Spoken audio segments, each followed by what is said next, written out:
Welcome to the Build Show, guys. Everyone. Onra. Yes, you're the first one in the Twitch chat over there. Wait a minute. This is already half assembled. I know. This is how it was brought to me. Customer, local customer actually brought this over to me. He started the build and then decided he needed to seek professional help. What's up, some giant idiot? Welcome back. So that is the story behind this build, is that, yes, it is partially built. We are going to do some changes to the way it's actually already assembled here. What's up, Steve? Welcome back to the build show, sir. Over on the tube of you. YouTube. But, so he started the build. He picked out the parts. He purchased all the parts. And then had a lot of questions after he got this far. So right now, my job is to finish the build. And I also made some recommendations, which we went out and purchased and collected here to fix a lot of the problems that he might have. Nice, half the work's done already. Kind of. So we're going to actually rotate this cooler around so that the tubes are facing the front. We're also going to add a LGA 1700 contact frame by Thermalright, one of these guys. Because this is a Intel i9, I think 14900K if I remember correctly. I can't remember the exact CPU that's in here off the top of my head until I, pull the cooler off and look. But we're going to put the contact frame on there. We also changed out the RAM. We're going to switch it to the Dominator titanium RAM instead of what he's got here, which was, I think, 5200 megahertz DDR5 RAM. And the CL latency was 40. And I was like, that's kind of crummy RAM for the system. So I had made the recommendation to run this Dominator RAM, which is on the QVL list for the motherboard, which we had to hunt for and then purchase. And since he already has Corsair in a Corsair 7000D, it made sense to go with Corsair RAM for this build. And he's got the Corsair cooler already as well. What else? The other problem was the motherboard only has one USB 3.0 adapter or header on the board, and this case has two banks of two 3.0 headers. So there's a total of two connections, and he wants to be able to use all the front panel USB 3.0 cables or connections on the top of the case or the front of the case. So we did grab an adapter. These are on Amazon. They're like, I think like $12 or $14 or something in that price range. Very useful. This particular adapter is the only one that I will trust and use, because all the other ones that I've used in the past, and I can always link it in the chat if you guys need a link to it. All the other ones or I could drop it in the Discord. All the other ones I've used, the pins break, when you put pressure on, when you connect them, something comes loose on the cable. These are the only ones that are actually worth buying, that aren't crap, basically. Remember, friends, you can skip the trouble and headache if you order your PC from Thanks. That is true. You just make Ben have the headache, and then all you gotta do is plug it in. So if you enjoy watching Ben with lots of headaches here, that's a good way to start. Discord. So I don't think the command is there, but I could drop the Discord link for you. I got it, some giant idiot. Uh-oh. Where's my mouse? Oh!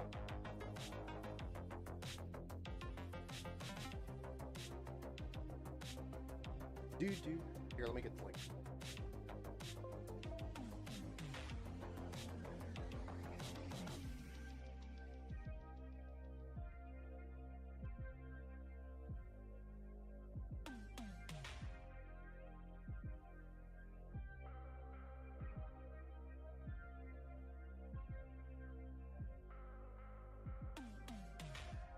All right, there we go.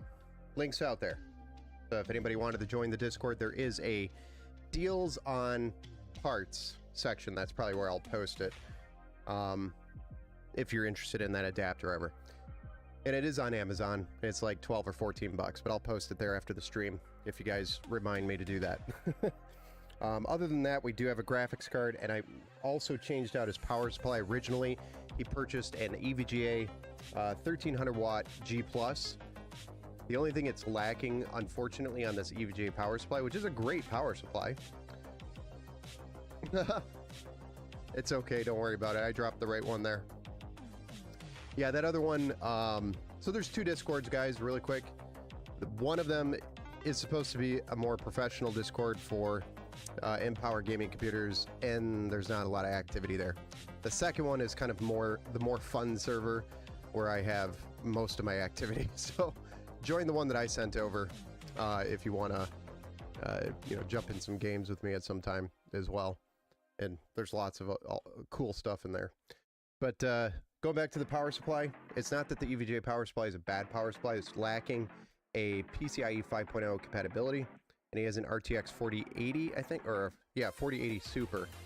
So I wanted to minimize the possibility, and I think there's one other problem here that I'm looking at now too, but I wanted to eliminate the possibility of a problem between the power supply and the graphics card. It doesn't mean, the 4080 is going to have a problem with the adapter, but we would be forced to use this thing. And I hate this thing. This thing is trash. I don't use these adapters in any of my builds. If I'm doing it right, and I'm going to eliminate the possibilities of a failure point. So this is a failure point, this is a failure point, this is a failure point, this is a failure point, and since it's a modular power supply, there's 3 more failure points here. All possible failure points, and these are actually plugged in wrong. Now that I look at it, I didn't plug these in, he did. So those are all possible failure points that I eliminate. So the only failure points we'll have is on the card and on the power supply. That's it. So we're eliminating those additional possible failure points. Not to mention this adapter is flimsy, and when you bend it, which it might be bent up on the glass here, it's going to pull the pins away from the connector, and it could cause arcing, and arcing causes heat, and heat causes melting of your very expensive connection on your graphics card. So I made the recommendation to send that power supply back, the EVGA, which I'll do after I finish the build. And we're going to put a Seasonic Vertex 1200 watt 80 plus gold in here. So this big boy. We're going to be putting that power supply in instead. So you will see some power supply cables already here. That's because he already plugged them in. We're going to remove all of those, box the power supply back up for him, and make it so he can just go ahead and return it. So that is the plan, guys. I know the system already looks pretty much built, but I can already see a couple of problems here. For example, I'm not very confident that this SSD is actually mounted correctly. And if you don't mount your SSD correctly, meaning I don't think there is a stud down below supporting it, and if there is no stud, and you leave it on an angle like that, it will eventually damage the PCB on the SSD itself, and your SSD will die very quickly, usually pretty quickly. So we're going to go ahead and fix that. And since I see these things, I'm naturally going to take the time to look at everything he's already put in here and verify it's correct. Because we want to make sure we deliver a product that is going to work for the long haul, right? So I'm very interested in this SSD already. So let's pop this off and take a look. And hopefully he provided the motherboard mounting hardware. If not, I can always steal one from down here.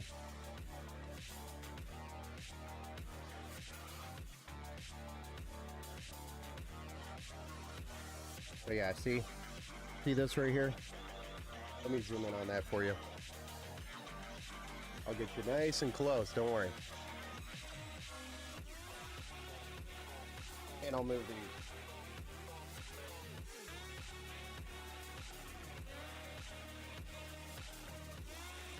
I don't know if you guys can see that or not. Those hoses moving. But if you look very carefully here, this thing is pushed all the way down below the actual mounting bracket here, the little clip. So it's wrapped around the clip itself, and the SSD is on an angle, kind of like this, instead of flat like this. It's kind of on an angle downwards.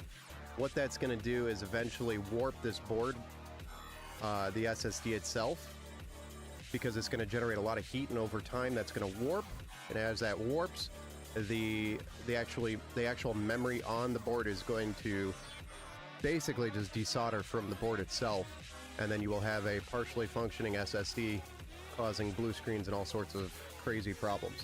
So you'll always want to make sure your SSD is flat. Not to mention the other problem is you have a heat spreader, which is passively cooling the SSD.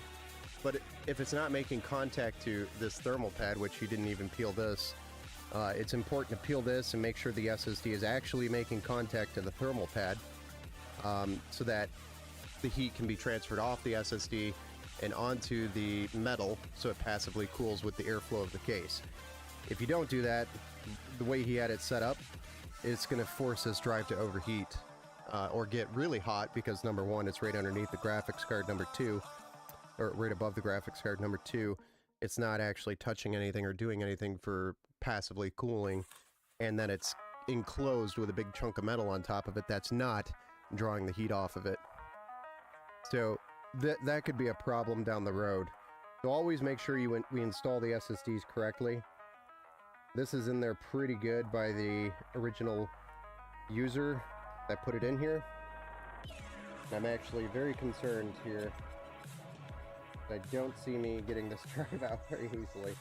It's already warped, you can see it. He had to warp it to put it in there. I'm going to try to undo this screw here, which is probably what he did to get this in here. The stud. And then hopefully that frees it up. Got the top off there.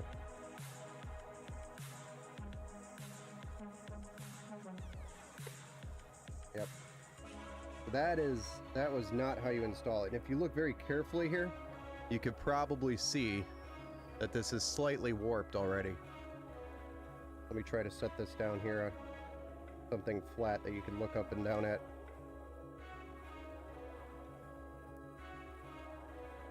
You could tell it's slightly warped already, just from it sitting there without even turning it on. That's going to be something to look for in the future. That this being warped could have already caused some damage. So it's a concern later down the road. You know, if he starts having weird issues with storage, it's probably going to be this SSD, unfortunately. So the right way to install this, I'm going to pull this SSD out and get this screw back in here.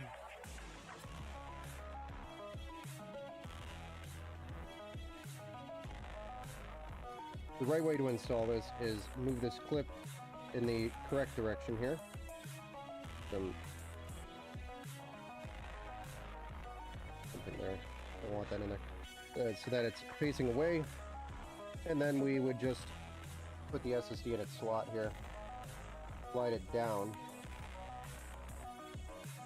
over the plastic clip and then rotate the clip and then it holds it in. That's it. There's nothing else special about that mounting. Next, we're going to take this heat spreader and then we're going to peel the plastic off the thermal pad that's on the bottom there. And then we're going to install it right over the SSD.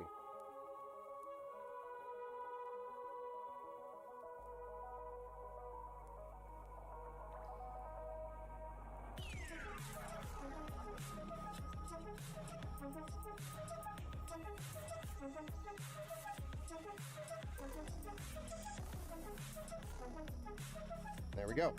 So now, from the bottom, I can see that the SSD is much flatter to the actual heatsink here.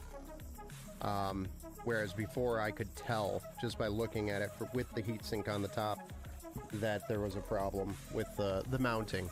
So definitely something you want to take a look at. If you know, pay attention to when you're installing your SSDs. Make sure you do it right. If you don't, you're going to have a short life with your SSD.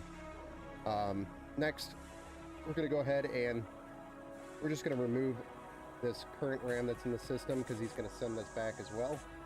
And we're going to put that titanium Dominator RAM in here instead. And this again is 64 gigabytes, which is great. DDR5 at 5200 megahertz CL40.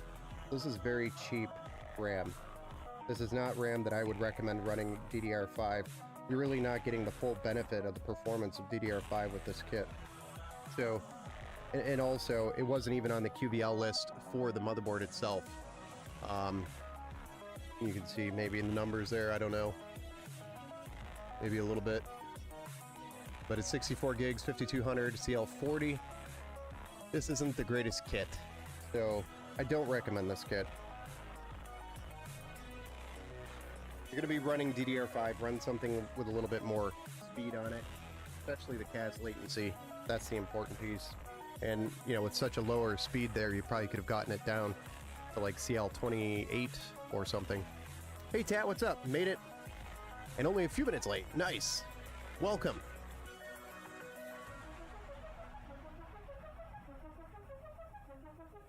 All right, so next up, I'm going to leave the RAM out for now until we get the cooler switched around. I'm going to pull this cooler, rotate it, probably have to correct the fans, and remount it with a LGA 1700 bracket on there, underneath. And then I want... Are we just repeating, guys? I think the music is just repeating. I just caught on to that. Nobody said anything? Like, hey, Ben, the music's repeating.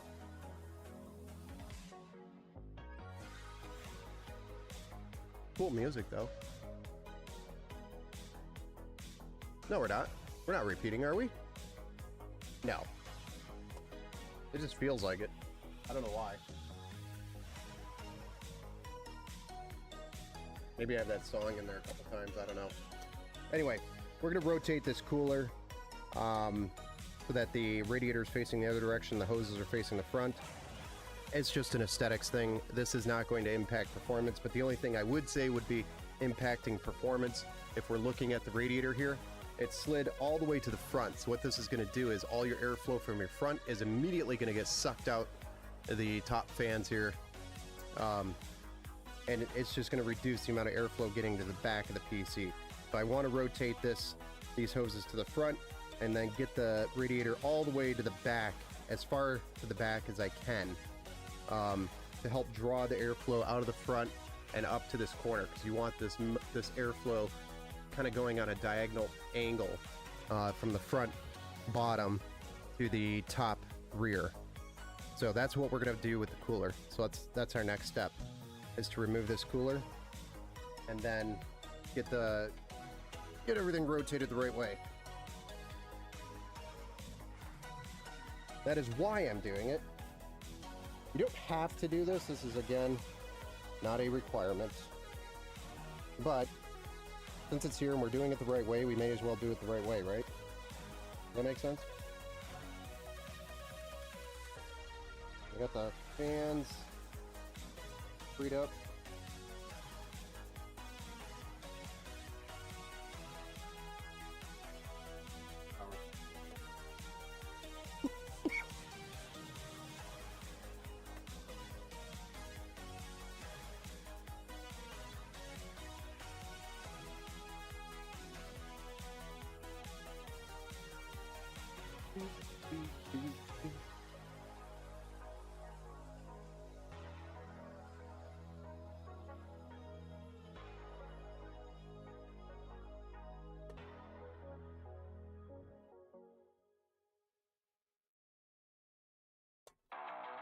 All right, so we've got all the cables freed up here. Pull them through here. It's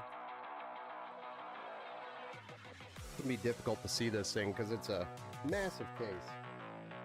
See if we can get zoomed out a little bit more.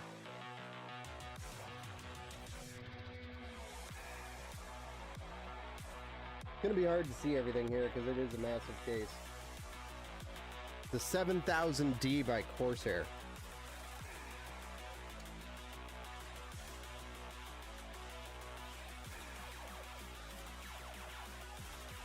Generally, this is a case that you would use for liquid cooling, meaning a open loop, or some really fancy setup in here, like vertical graphics card.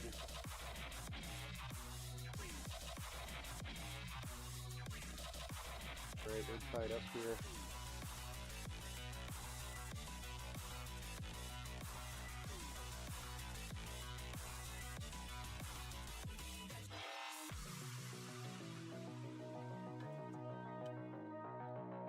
Moving these other power cords as well, since Not really in the way, but they're just there.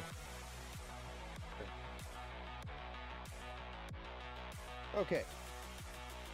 Let's connect the block from the CPU itself. And then we'll remove the radiator, flip the fans around because I think the cables are going to be facing the wrong way after we're done. We'll put our LGA bracket on. LGA 1700 contact frame.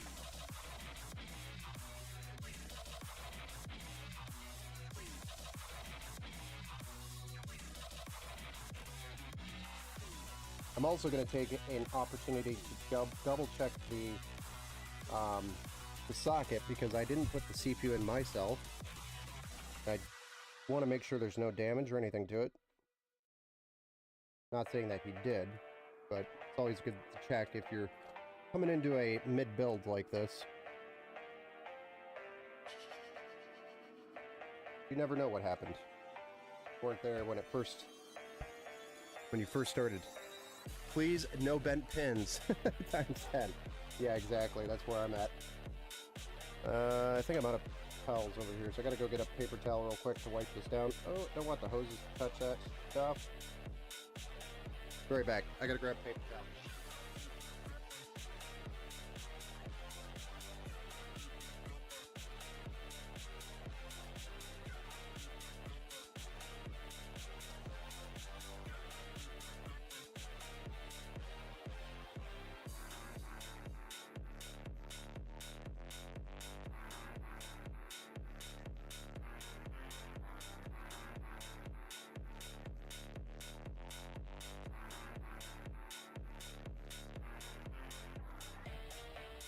There's a good amount of thermal paste on here, so that's good.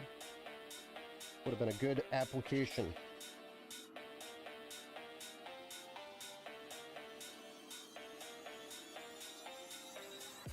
I don't think he even tried to power it on yet, so I'm not really worried about the paste too much. I do want to keep it clean if I can.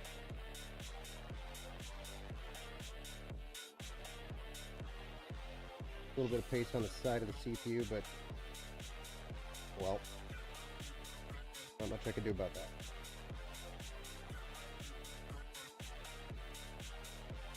And this, I'm confirming this is a 12900K, not a 13. My mistake. Okay, so we're just gonna pop this, let's just keep that on there. Let's get the radiator out. Let's do that.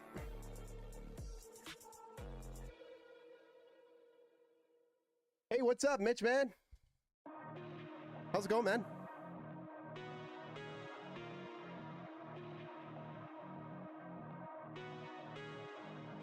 That's good. Looking smear of tasty paste. Yes, do not lick your thermal paste. That is not a recommendation. Professionally, I cannot recommend that.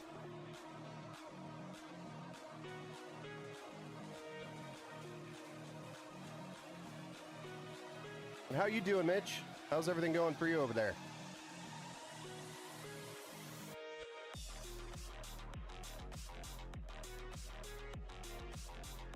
I do like how he used all the radiator screws. You don't see a lot of people do that. Most people do like 4 to 6 and call it good. Yeah, it's good enough. Get a couple of them in there. Yeah, it's holding.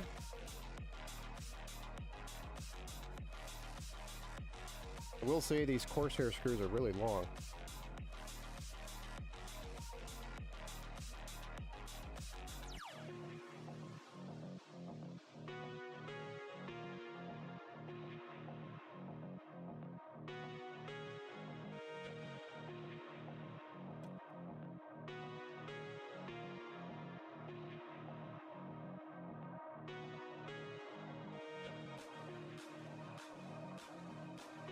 Really long screws.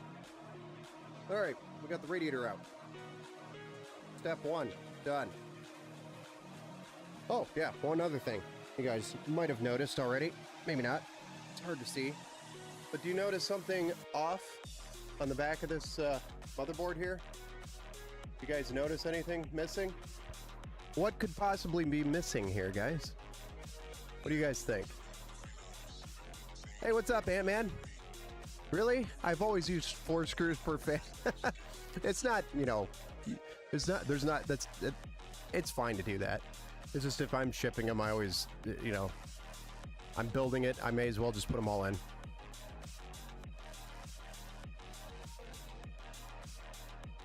I've actually had radiators leave the chat, so to speak, when I shipped a PC before. The radiator just simply left the case. Still attached to the CPU socket too, which was interesting because then it became a piece of shrapnel, or more like a chain ball scenario. Very destructive.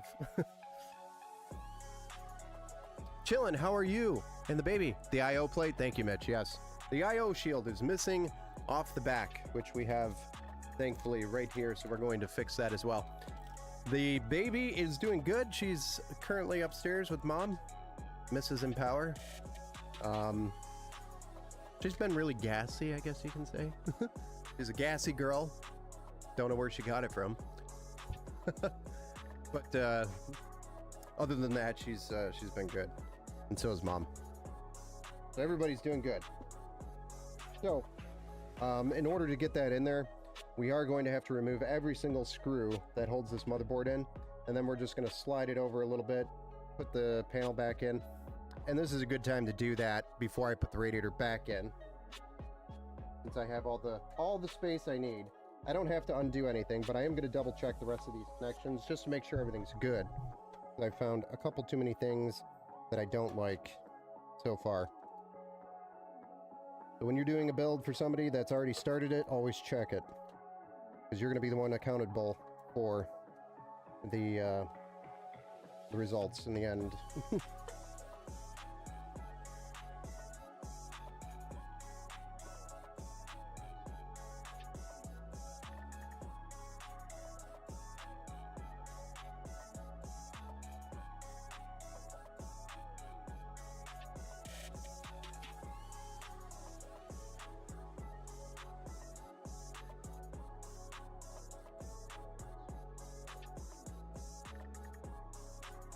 I think this is the last screw, and then we can get this panel in.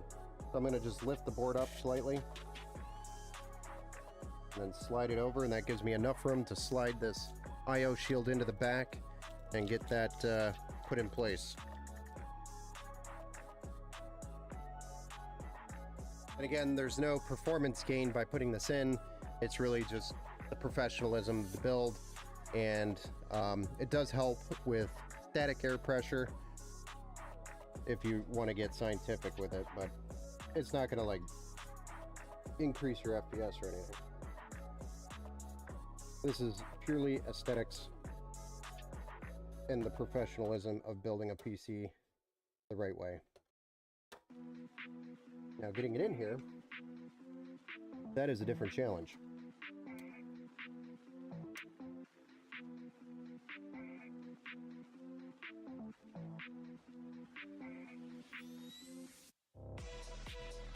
There we go.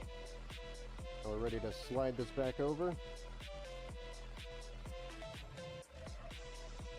Maybe.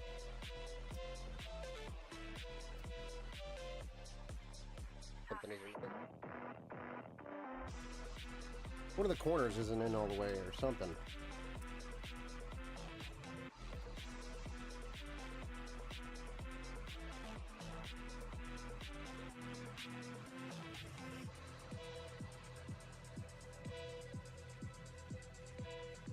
There we go. Now it's in. Now we can start putting the screws back in, knowing that our IO shield is in. Happy affiliate anniversary! Oh, thank you!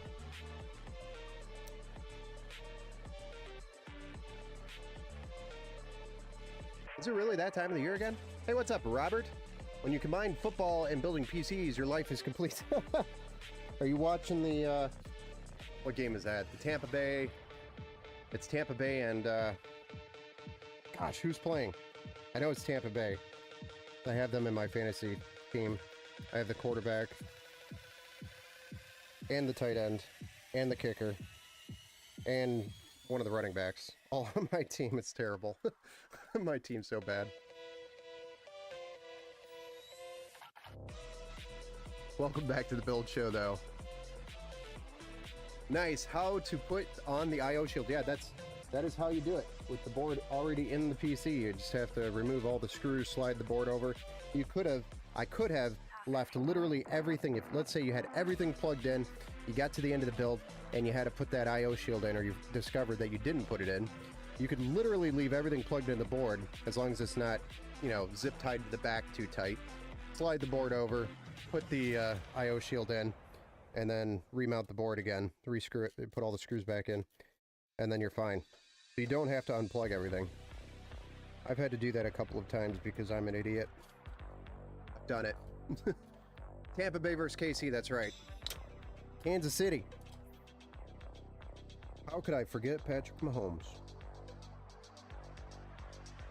He hasn't been playing, you know, at his caliber, so to speak. Has it been really the tools around him that been that bad? Alright, we're going to probably move these connections. I don't like how they're routed. We could route those a little better and get some better cable management here for him. So I'm going to undo the power button, the reset button, etc., and the HD audio, and I'll reroute those to a better location. But now we've got the board in. So next, we're going to put this bracket in and check the pins. Our LGA 1700 bracket, and then we'll tackle the radiator, get the fans rotated, remount that, and get that blocked on the CPU again. Where's my screwdriver dinger thing? My dinger ding. There it is. So I've got a specific screwdriver I use for this process. I'm actually going to open it up so it doesn't fly out on me. And while we do that, before I do anything, I'm just going to check the pins. We have one anomaly in the middle of the socket here. I'm going to try to see if I can show you guys. This is something you always want to look for as you're building PCs, especially if you didn't start it. But I can see it right off the rip. It's going to take a second for this camera to focus on this. And I don't know if you guys are going to be able to see it or not.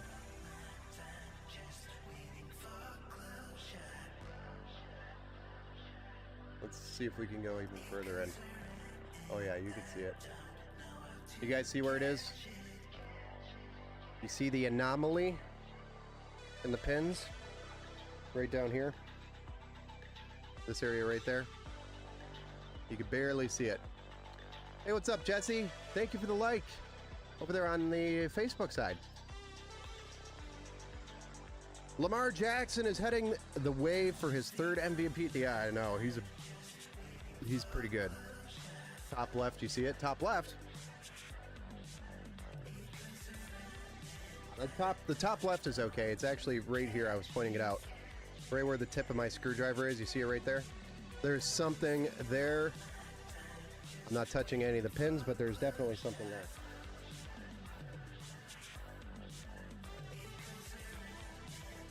It almost looks like thermal paste.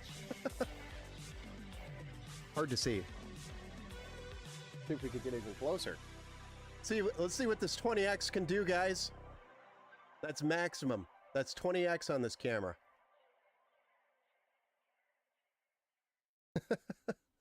Hey, what's up, Dad Bods? Good evening. Welcome back to the Build Show, sir.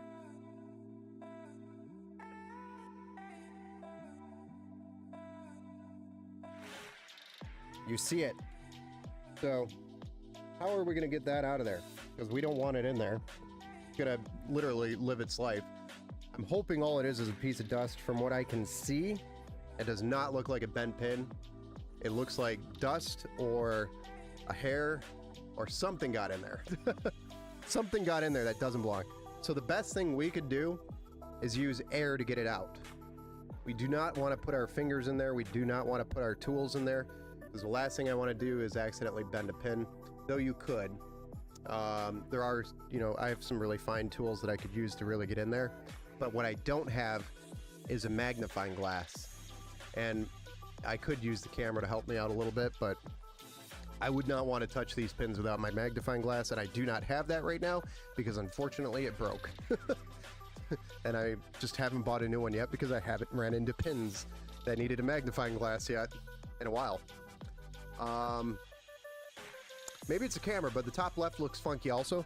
So this is normal up here. That is actually normal.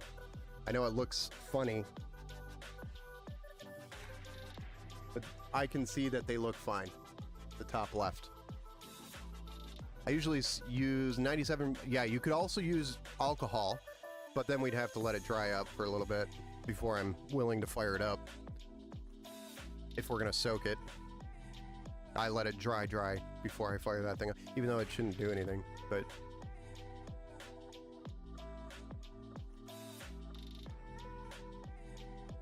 yeah, it's not a pin. There's definitely something in there, whether it's thermal paste, and I saw it immediately.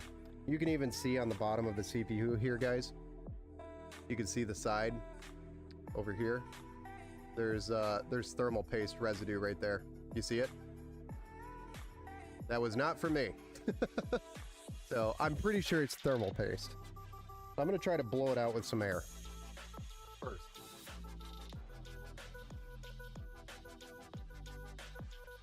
Hopefully this just blows it out.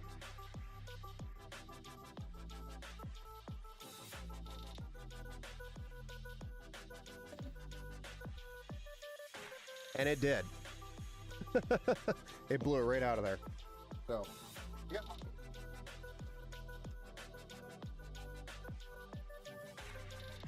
Pretty sure that was thermal paste. You could definitely see thermal paste residue on the back side of the CPU here. So, that's one thing you want to avoid. Not going to hurt anything at all. But we don't want to have thermal paste in the socket living its life there, if we can avoid it.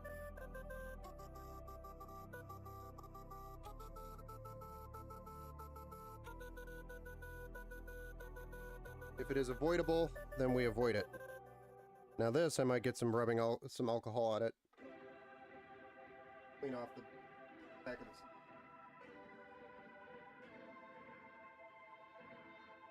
And this is the stuff that you would want to use for technical use, if you ever need to do this. And this is, I think, a couple dollars on Amazon if you ever need to buy it.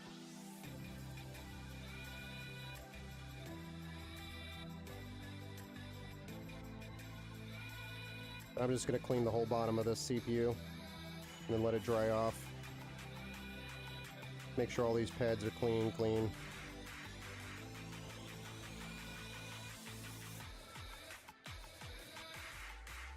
That is the right way to do things, guys. Every precaution we can take to make this thing perfect. I hate leaving the pins exposed like this. I feel naked. Very dangerous, vulnerable way. Congrats on the little one. Oh, thanks, man. Thank you.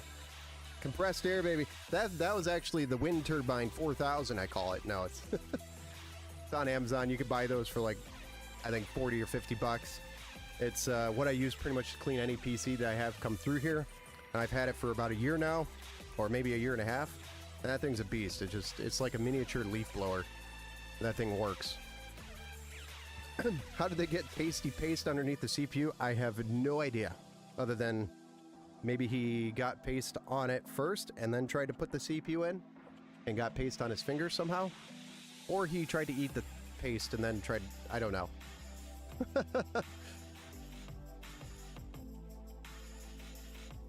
Jar of Dirt, what's up? Welcome back to the Build Show, sir. Usually use 97% rubbing alcohol in a spray bottle and spray the motherboard upside down. That's a good way. That's a good method. I've never actually done it that way. Tasty paste eaters. Tasty paste eaters. It does very fast. I know. It dries very fast. It does dry. I was just letting it dry out. I watched it dry, so it evaporated pretty good. So we're probably safe to drop the CPU back into the socket, and then we can continue on with our LGA 1700 contact frame. There we go. Who knows? Maybe that would have kept us from posting. And that's why you always look. Always look at the socket, even though it looked right. Do you have a setup tour? Do I have a setup tour? Lions are 7-1. I know, it's the Detroit Lions year, guys. I'm so excited for the Detroit Lions right now.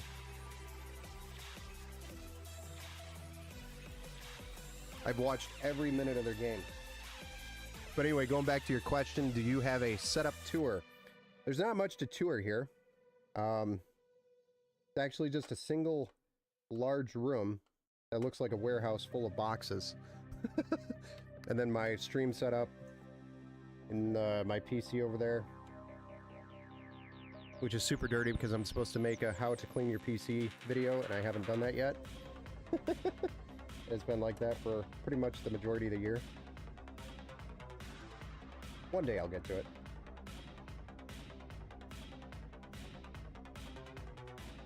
I have all these video ideas that I just don't get to. Kind of sad. Alright, so we've removed the stock OEM contact LGA brackets. And we're going to put the Thermalright. Oh, come on.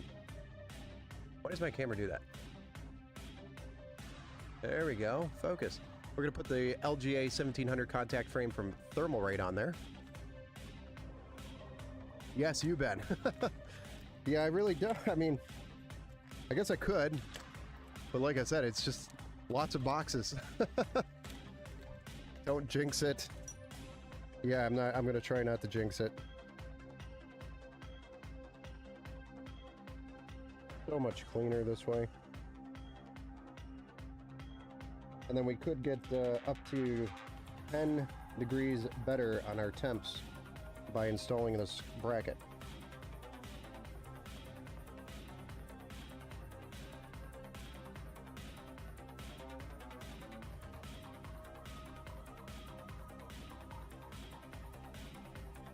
These brackets are cheap.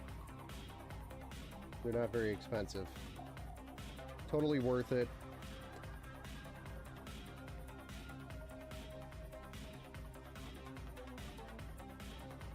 For the LGA 1700 socket.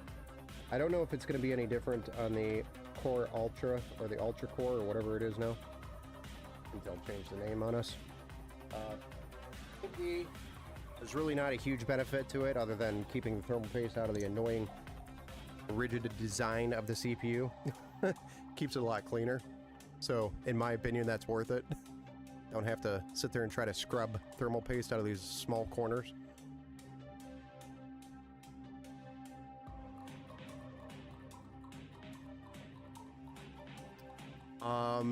Gaming with Ant-Man. Lucky to get a 5800X 3D. I have to settle for a 5700X 3D. Yeah, I think they're getting close to getting back on track with everything, but when I try again to build an AM5, I'll use the contact frame cleaner. Yeah, it's much cleaner. I will say, if you ever have to remove your CPU with the contact frame on, always wipe the thermal paste off first, and then maybe even use a little bit of alcohol to free up the edges, because if you lift that contact frame out and your CPU stays on the contact frame stuck to it because of the thermal paste, it will eventually fall out of that, and if it falls out into your socket and bends your pins, you're going to be in a world of pain. So always clean the paste off before you remove the frame. If you ever have to like remove the CPU or upgrade the CPU, that is the right way to do it.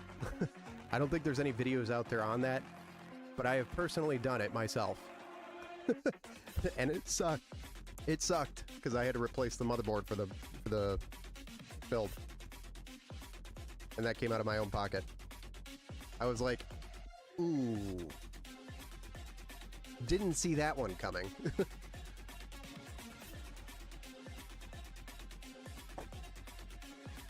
There was no... Yeah, I know. That the 5700X 3D came out later. Good tip. Yeah, I know. So just keep that in mind when if you ever have to remove your contact frame.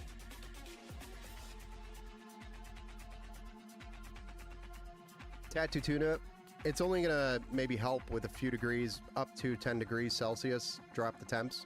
What it does, this contact frame for the LGA 1700 socket, is it keeps the surface of the CPU flatter, so there's no buckling, and the flatter the surface, the better contact it makes to the cooler, which then you have better cooling results.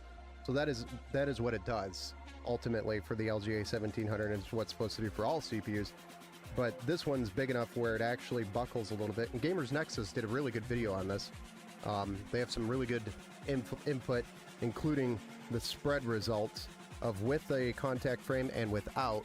And with the contact frame, there is much better contact on the cooler, and it does make a difference in the temperatures. Intel Build A, nice 12th gen. Yes, yep, this is a 12900K on a B760 Gaming Plus Wi-Fi. This is a customer that bought all their parts and brought it to me to finish. And so we advised to do the LGA 1700 contact frame. We advised on some different RAM than what they purchased, and I also advised a different power supply than what he had purchased. And then to do a couple other changes, like put the IO shield in and also fix the SSD that wasn't mounted correctly down here underneath this heat spreader. We've already fixed all that. So our next step is to rotate the AIO radiator so that it's mounting with the hose in the front, and then we can get it all the way to the back where we want it. And then we can really start moving forward with this build. So let's get that AIO back over here. Here it is. And we're going to rotate these fans so that the cables are facing the other direction. Right?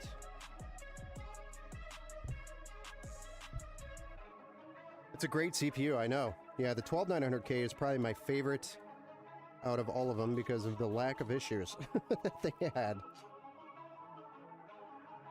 Actually, I don't even need to remove the screws. I could keep the screws in there.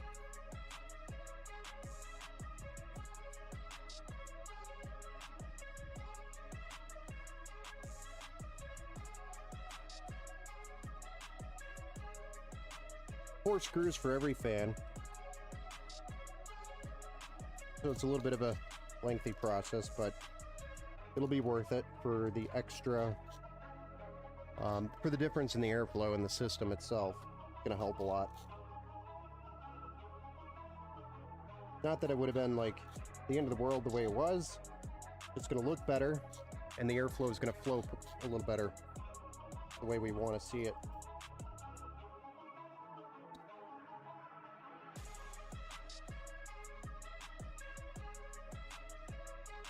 Going back to what I always say, if you're going to build it, you're going to build it right. Or you may as well build it right.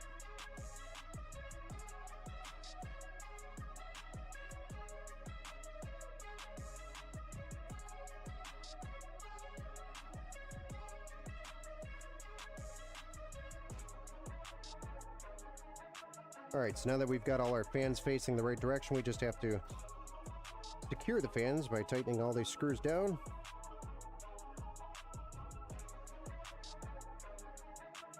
And then we'll mount the radiator to the top and get the cables pushed back through the routed holes.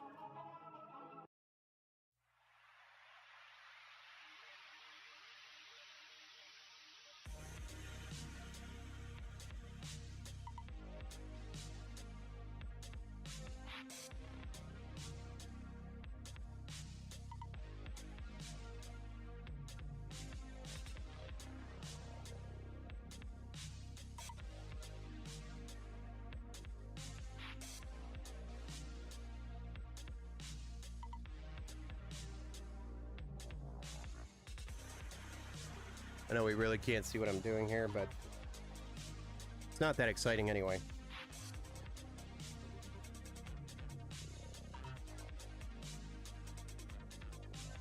Can we zoom back out, maybe? That might help. Oh, there we go. Yeah, they released it months after the 5800. Yes, they did. It's true, 13th and 14th gen are basically the same. I know. 14th gen probably was the most unexciting Intel release there was, outside of the 11th generation series. 11th gen was also very unexciting, except for the fact that they now supported PCIe 4.0, which was so stupid of Intel to release 10th gen. And then, oh yeah, we need PCIe 4.0 support. Let's make the 11th gen. And that was basically 11th generation. That's all it added. So 11th generation and 14th generation were pretty similar in regards to the release excitement level. Okay. Now we're going to route some of these cables through their holes at the back.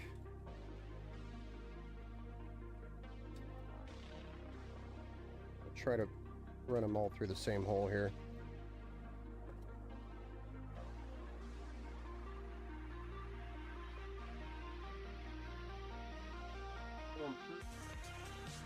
Gently.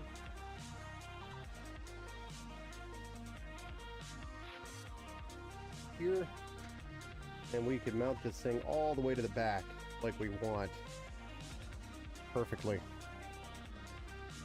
That's really going to help with the airflow. Oh boy.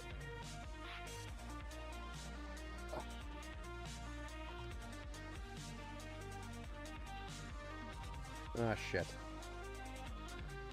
I mean, shoot.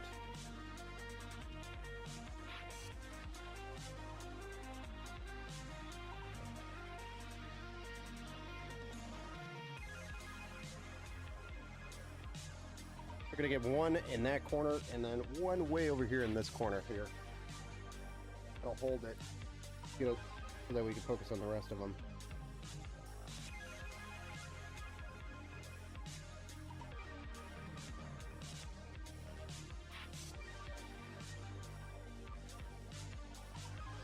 Oh, that's not right. See what I did there? Gotta put it on an angle.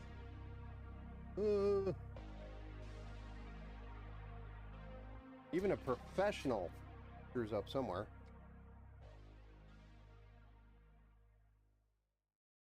Damn it. Damn it.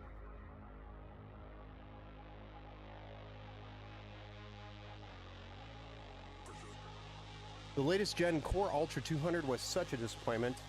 Can't even beat the 14th or 13th gen. I know. It's sad. Anytime somebody tells me they want an Intel system, I have to spend a half hour educating them as to why they don't want an Intel system.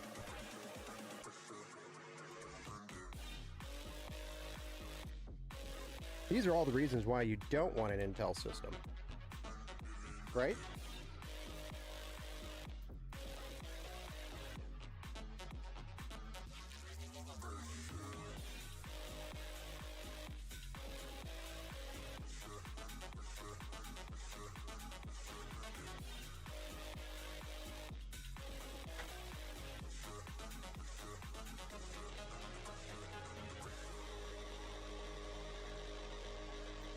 AMD is king for gaming. Right now, AMD is king, period.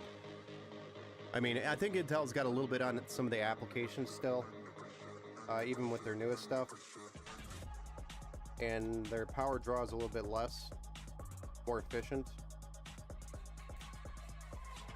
But even then, what did I do wrong here, guys? This does not want to line up perfectly here. Gotta loosen these up. Slide this thing over or something.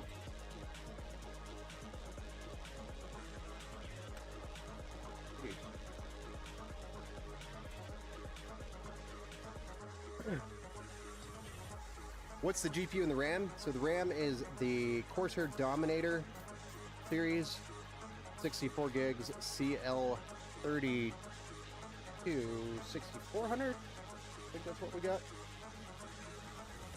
Of course, the sticker is right over the speeds,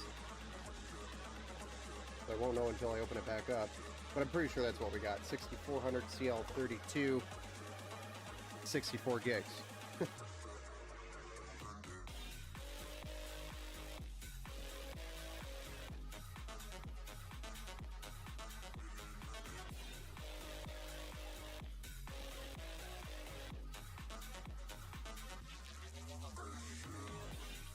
And then the graphics card's an RTX 4080 Super. I don't work on other people's PCs anymore, but when I did, more of the several times the CPU came out when pulling the air cooler. Oh yeah, because of AIM-4. Yeah, that was a very common problem with the AMD Stealth Wraith and the Prism coolers. They like to, especially because of the paste that they used, they like to become like a glue or a cement over time, and then when you go to remove the cooler, it pulled the CPU right out of the socket. Yeah, that was a very common problem. Kind of impossible to do that now with the LGA design. So in a way, I'm kind of happy AMD did that, but in a way that was AMD saying, you know what, we're not going to deal with bent pins anymore. We're going to hand that problem off to the motherboard manufacturer.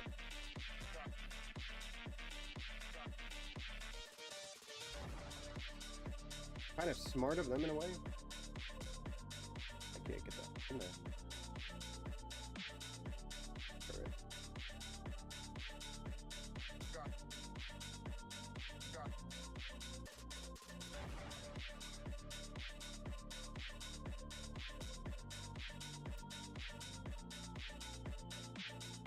There we go.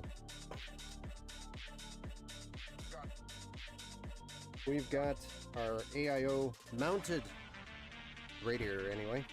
Now we got to get the actual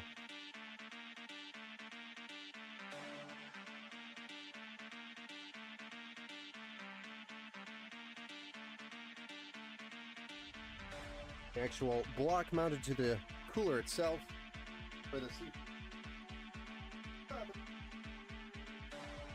And he's got some extra Corsair thermal paste here. There's a lot of extra thermal paste here. We're going to use some of that. This is the XT-M50 by Corsair.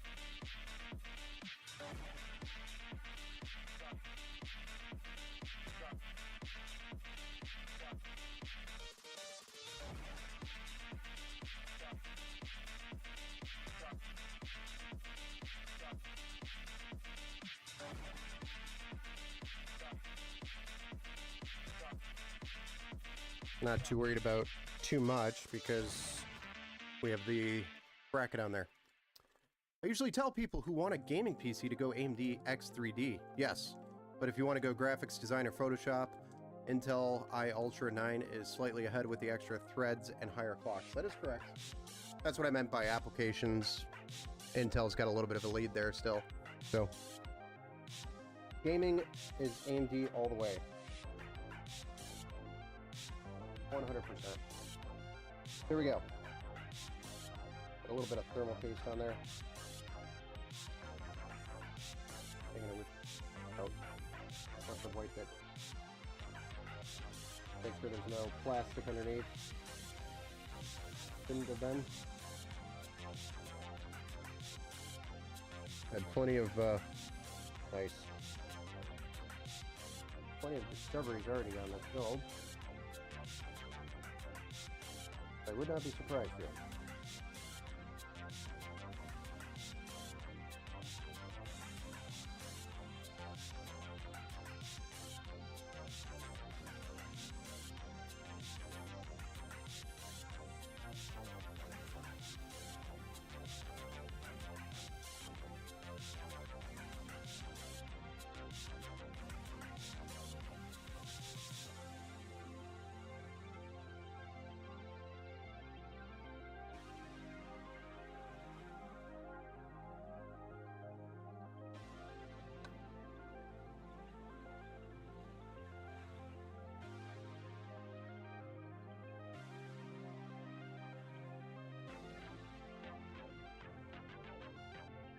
Okay, here we go.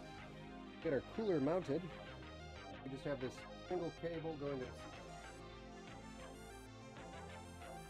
This guy, run up. Gonna go to that horsehair block for all the fans.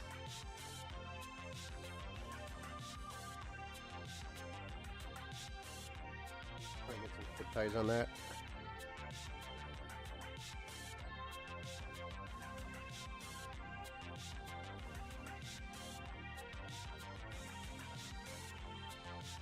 Just keep it clean, you know?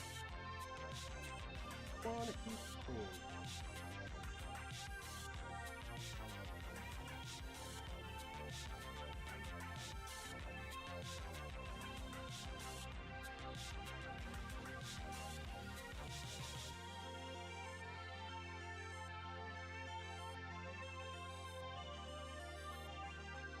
Go.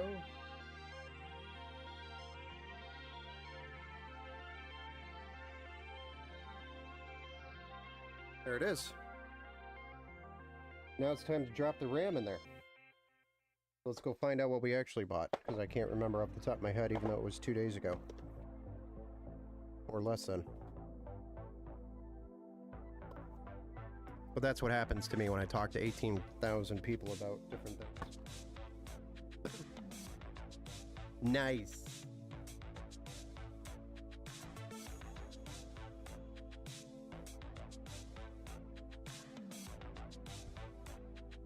Hey, I bought a year of YouTube Premium, so no ads for a year. Nice! Is it actually working over here?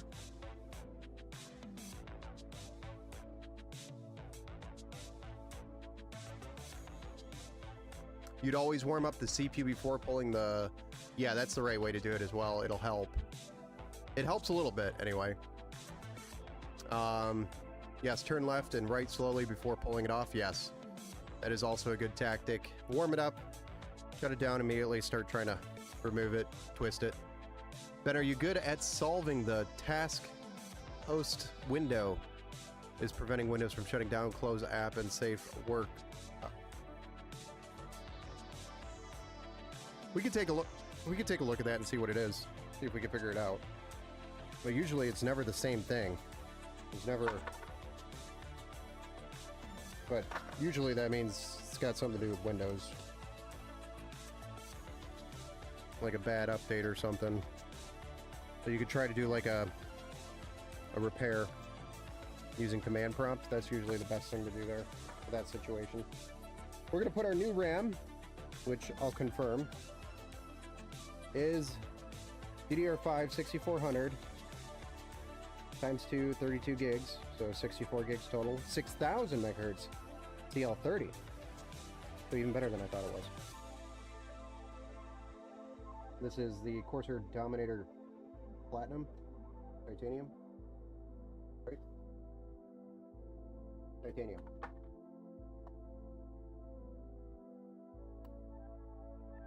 It's got some RGB to it. We'll add a little bit of flavor to the build. It's got tinted glass on this 7000D, so it'll look really clean.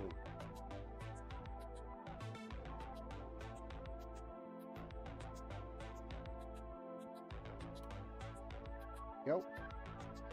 The RAM is installed, the SSD is installed, the cooler is installed on top of the CPU with the LGA 1700 bracket.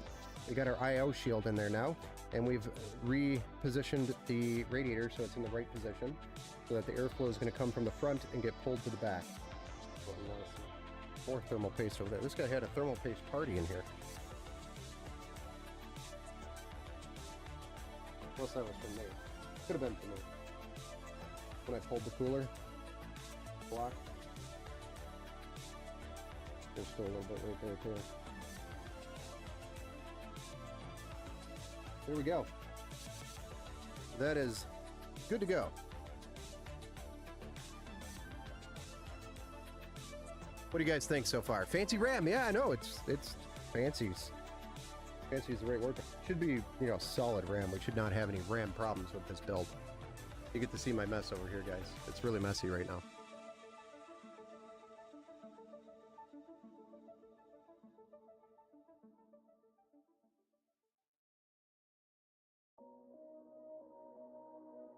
There we go.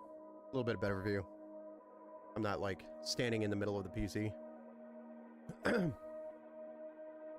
Maybe that will help at Mitchman. What's that? Yeah, I was gonna say try to do a Windows repair at Mitchman or Mitch Hammond. Hammond. Every workstation should be messy. Yeah, no, mine's beyond messy at this point. I've got parts, paste, screws, fans, you name it, it's all sitting here just piled up. I just need to take some time and go through it and clean it all out. I have to do that at least a couple times a month to keep it somewhat tidy. He was just all excited dropping the paste everywhere. It was even in the socket if you didn't miss that. I think you were here earlier.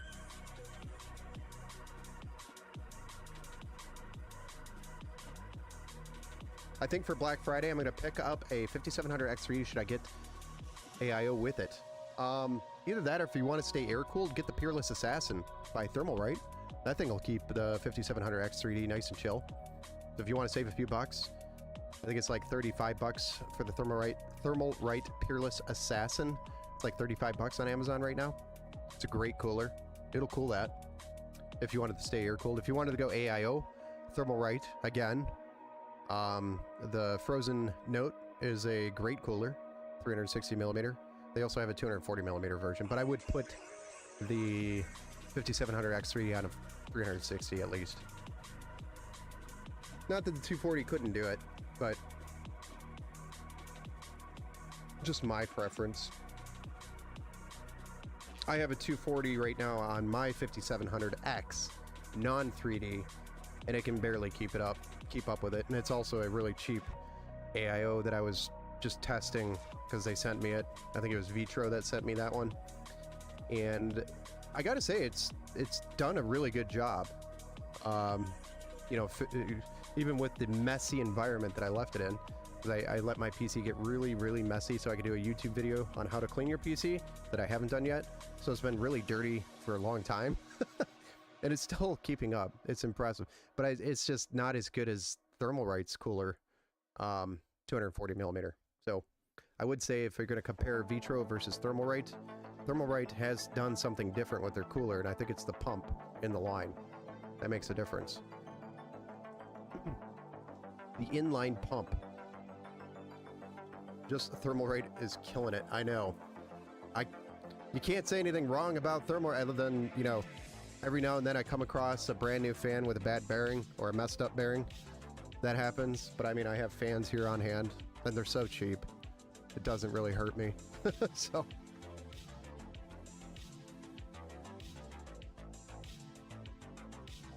You like all the black builds?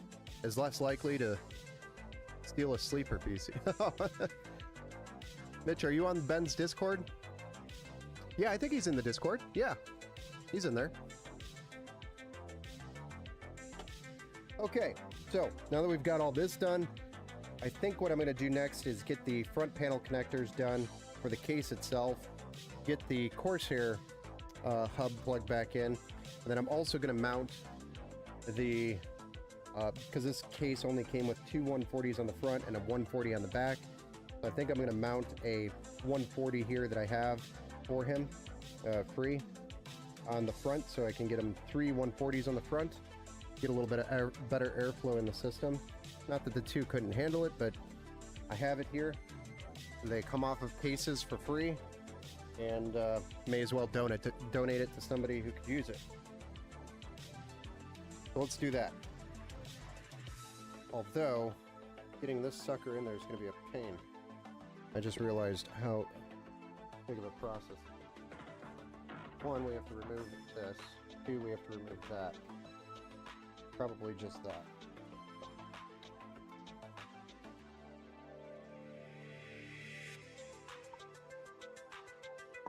Let's repackage this guy. All right.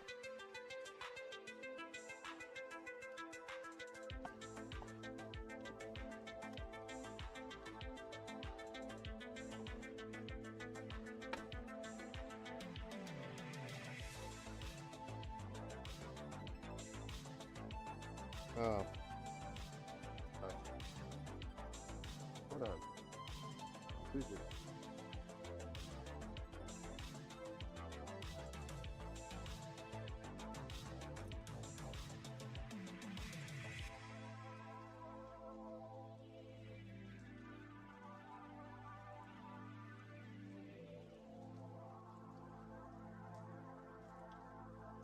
What a pain in the butt this is going to be just to get that third fan in there.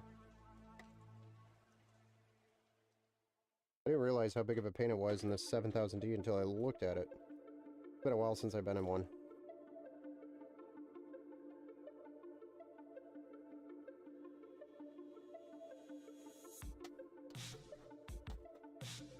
You take the hard drive cage out. Okay.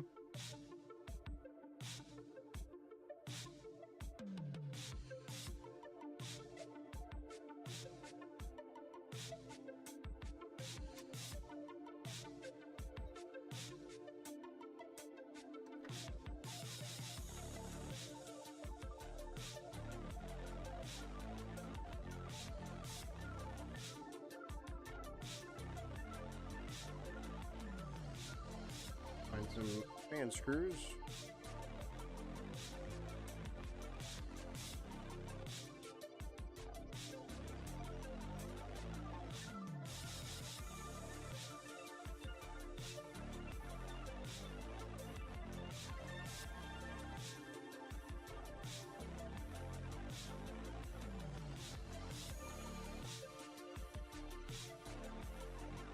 Those two started on the bottom. Flip it back around. And we've got two more screws here. Glad we did this now instead of later.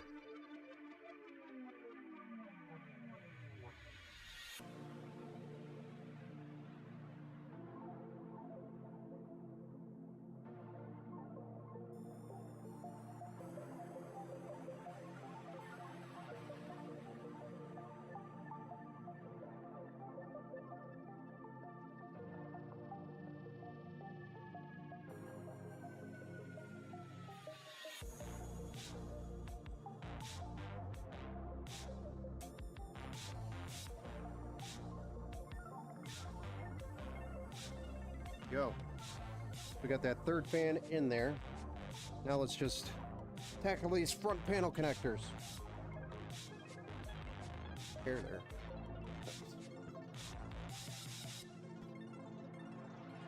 We got USB-C, USB 3 already there. Cool. We have a fan header down here at the bottom.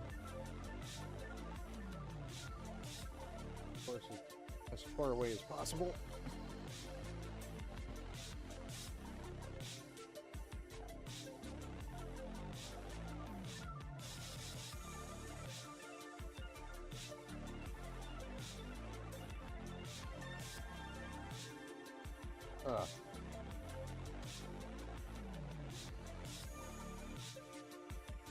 Oh, there's out of my way. Out of my way.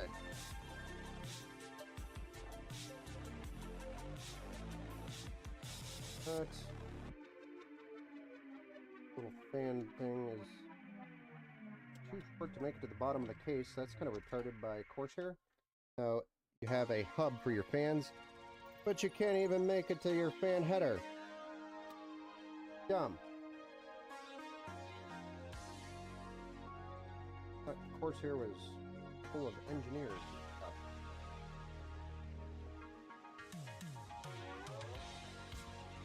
Put it to the top, plugged in up there. And our HD audio. Then we'll push our USB 3 back through and we'll get that connected on the other side as well.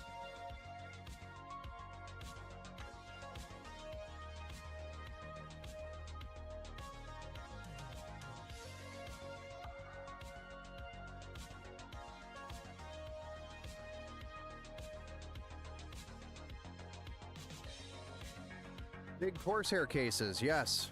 Large Corsair cases. Enjoy the rest of the build. Popping in another stream for a bit before bed. Thanks, Dad Buds. Thanks for stopping in and hanging out, sir. Arrived. 850 watt power supply will run with no problem. To be honest, 750 would run the setup. That setup. Which setup? And welcome to the build show. Arrived. Oh, I see. You were responding to a question there. Sorry, missed it. I have a question. An 850 watt power supply should be more than enough to power a 4080 Super and a Ryzen 9 9550X switching from a 2080 or 2070 Super. Yes, 850 watts, as long as it's a decent power supply, should be enough for a 4080 Super, yes. With the Ryzen 9 5950X. Ghost Savage 92, I picked up a Cooler One 360 AIO, which is a newer company. It was $60 on their website, and it keeps up with the 5700X 3D that I'm running. Nice! How big is that case? I want to get it. This 7000D is pretty big. You can fit, I think 420 at the top, 420 millimeters, just to give you a size idea. This is a big case, very large. But it's designed for, doing an open loop in here, really. And, going vertical with the graph. It gives you a lot of room to play, which I do like about it. But there's a couple of quirky things that I don't like about it. One, there's actually not enough room on the backside between the back motherboard panel and the door. So, and the door mechanism is a push pin kind of connection, or a magnetic connection, basically. And so if you have too many cables in the back that are bulgy, it's hard to get that panel to shut. Two, the back panel weighs way too much. It just weighs way too much. If there's nothing in the case and you open the back panel up and it's standing up, the back panel on the hinge will make this case fall over, which is retarded. So Corsair, good job making a very heavy door, but I don't plan on bullets hitting the side of my case. But it is, I would assume it's bulletproof because it's so heavy. Though that is not my professional opinion. It probably is not bulletproof, so please do not test that.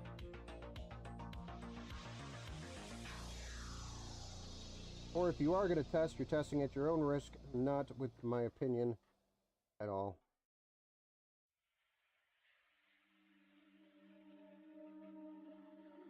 Just saying, the back panel is so heavy, it will knock the case, it'll drag the case over to its side, knock it over. Another thing I don't like about this case, more of a pet peeve of mine than anything, is this design here on this front, like, shield panel to cover up some of the cables. This thing needs to be a little bit bigger, I think. I know you still have the graphics card that needs clearance, but this is a pain to work around. And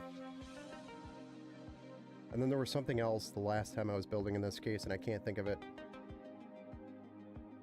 The tint on the glass is a little bit heavy, so maybe a little lighter on the tint. What is your PSU brand? The one that always is in your rig? Seasonic is probably my favorite, number one. And then if I had a more budget-friendly brand, of course, it's going to be Thermaltake and Sedgetep, another brand that's actually pretty good.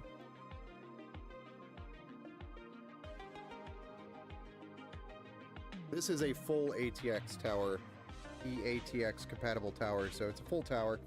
This panel can come off and you can put the extended board on here if you needed to. That has a con. Oh, that's a con. Yeah, it's a con. It bothered, I've done a couple of these builds in the 7000D, and they're massive builds, but this is, this one, that bothered me the most, I think. I'm going to reroute this cable just to here. And then the other thing is that the hub that comes with it, the cable's too short. Kind of dumb. For how expensive this case is, you shouldn't have a short hub cable that comes with it. Kind of dumb. Kind of dumb. Kind of dumb. If you get what I'm saying, it's kind of dumb.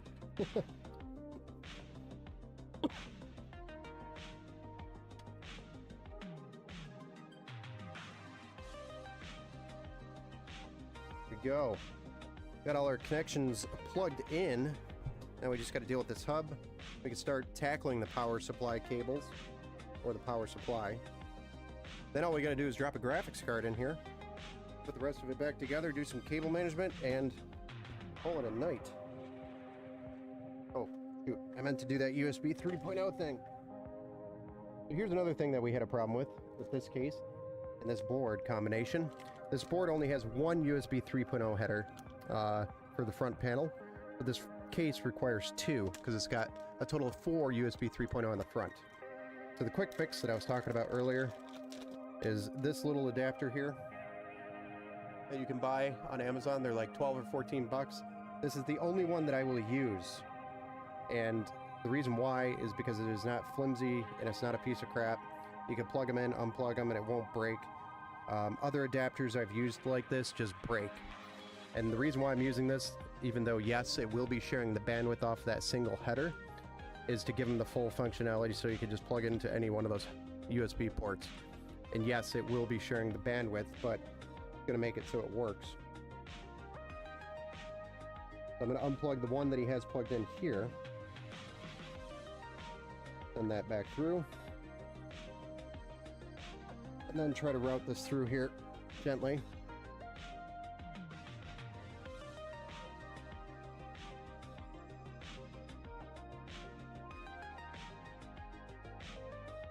Probably going to plug them in first before I route this because it's going to be a pain to get to it after the fact. So it just makes sense to do it that way. And also, I don't like the route on the USB-C cable. I'm going to redo that for him.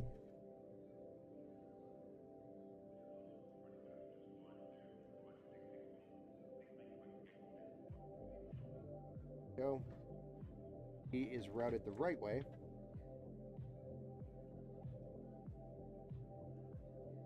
And then we're just going to plug the USB 3.0 connections into the adapter here. Both of them from the case to this adapter. Line up perfectly. They click in. It's a solid piece of plastic around the entire connection, so it's not going to be a piece of crap, which was my problem with every other adapter that I've ever bought. This is the only one I'll use. And again, I'll link this in Discord if you all remind me. That.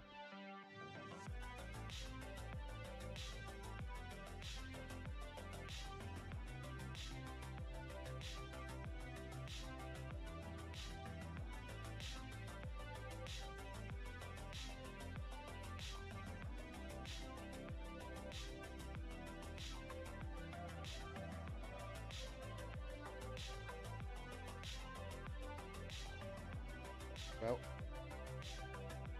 now you see, got a really nice USB 3 connection there. I don't like how it's pulling. We're going to try to square that up real quick here so it doesn't pull when I lay the case down.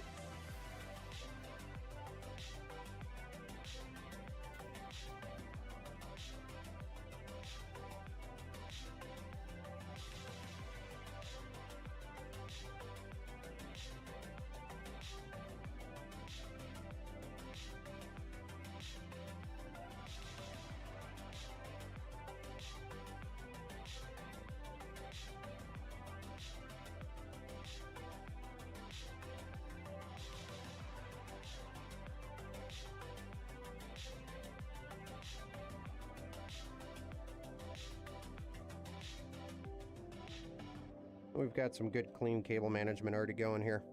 I like that.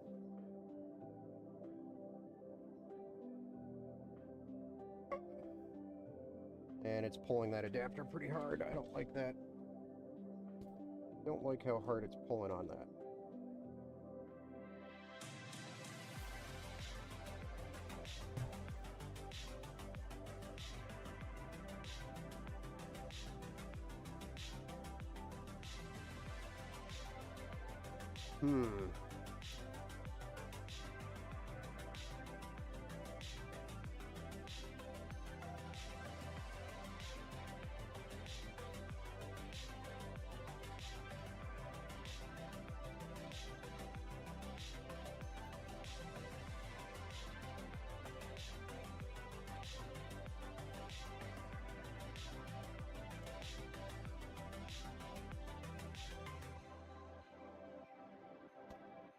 Could bring this down.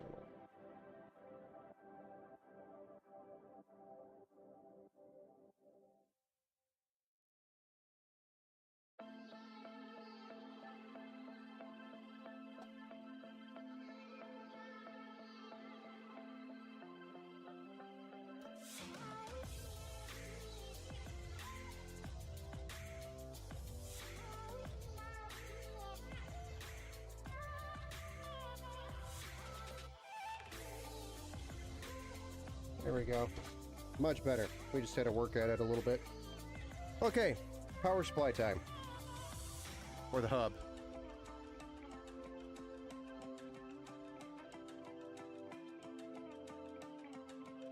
I have the Cooler Master MB320i case. That's a pretty cool tower. Yeah, it's I think it's an ITX tower, isn't it? 12900K with what GPU? We have the RTX 4080 Super that we're going to be running in this rig. So we'll get to that after we drop the power supply in. So we're going to put the power supply in first. I don't think this case comes with a bracket, but I think it has a little peg that comes with the cart. So we can use that.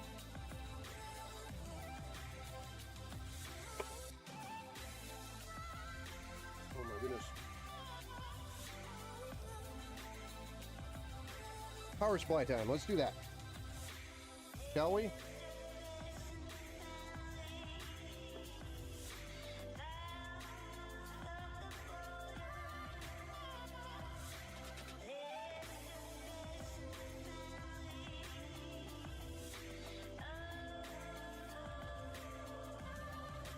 We're installing a Seasonic Vertex GX 1200. It's 1200 watt, 80 plus gold, PCIe 5.0 compatible, PCIe 5, ATX 3.0 power supply. So it's got the connection we want for the graphics card, the 40 series.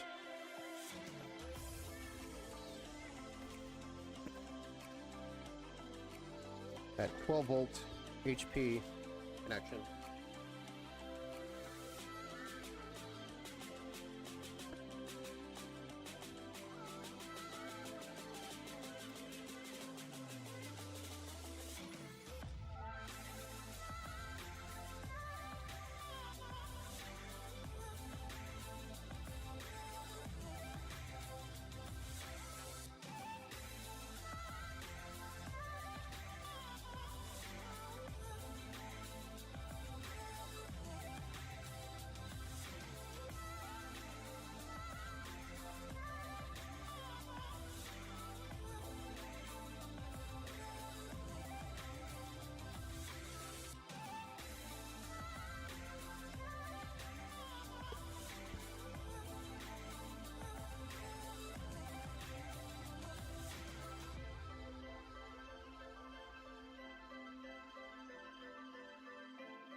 So we're not going to put all the cables in. We have two EPS cables. We have a 24 pin, and then we have the 12 volt HPWR PCIe 5.0 cable, and then a SATA, couple of SATA connections that we have to do.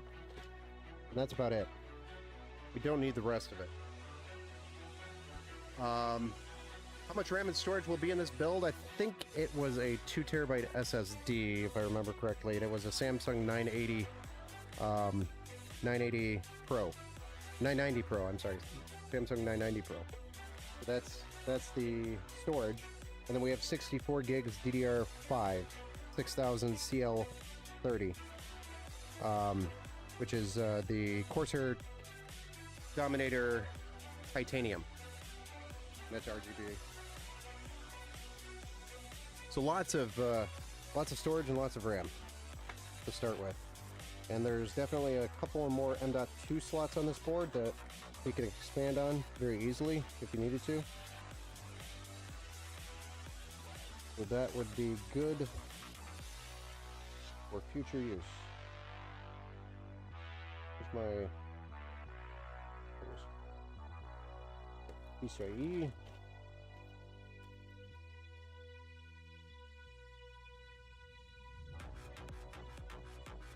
Going to buy the new 9800 X3D. Yeah, I know that's just coming out here. I'm super excited to get my hands on one here soon. I'm planning on putting that CPU in my new build here soon. hopefully. But it probably won't happen until after Christmas for me, because I'll just be swamped here. Then it kind of slows down after Christmas for a couple of days. That'll probably be my opening to do it.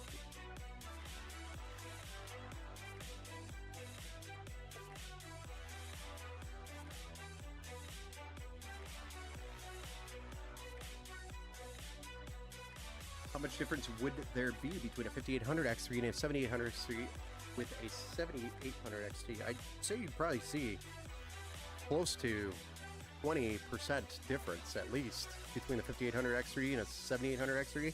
I'd say anywhere from 20 to 25% increase overall. Not that you're getting any type of bottleneck from the 5800 X3D, but it's just because the entire architecture changes to Zen 4 with the 7800 X3D. It has a whole bunch of new stuff on it. I think the 3D cache is a little bit bigger too, isn't it? Or is it the same size? Can't remember.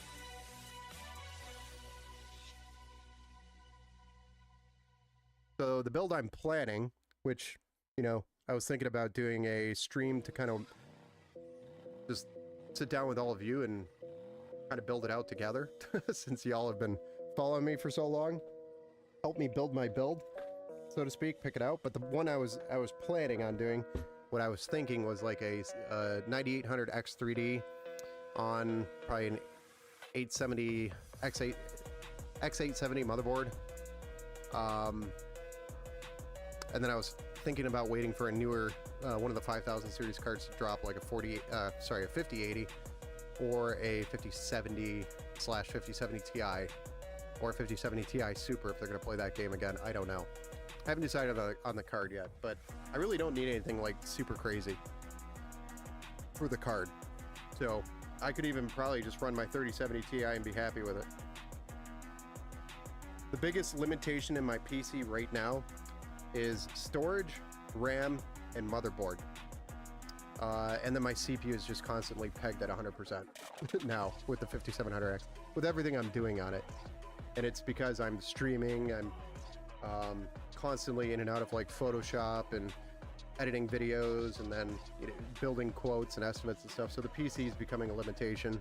So I need to do an upgrade here soon. Yeah, that's a good idea. Yeah, I thought you guys would get a kick out of that, and then, you know, we'll order up all the parts after we all agree on the parts somehow on the stream. We'll order all the parts up, and then once they're here, we'll build it together. Thought you guys would enjoy something like that. I haven't done anything like that in a long time. I haven't built myself a new PC in a long time.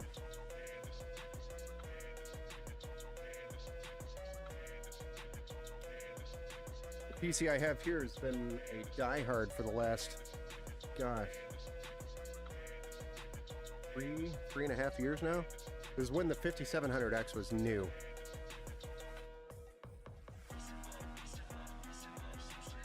I want to say like years.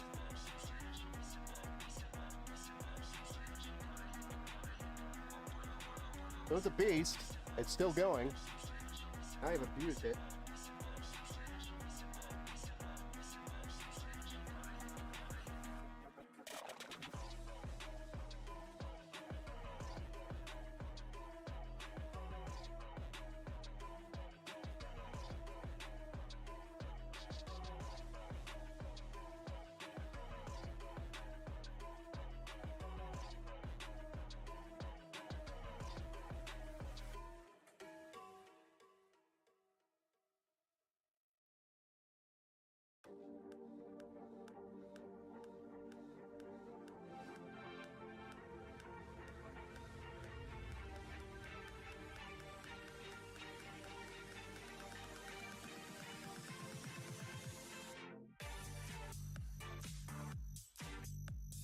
All right, EPS cables to the top, right?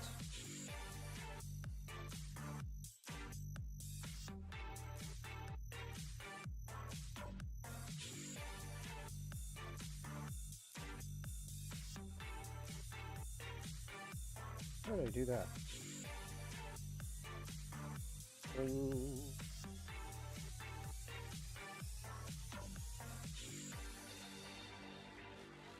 All those. There we go. UPS cables for the top. 24 pin for this kind of top thing area. We just push that rubber grommet right through. Nice. Wanted to do. This thing's just becoming obnoxious. Just getting in the way.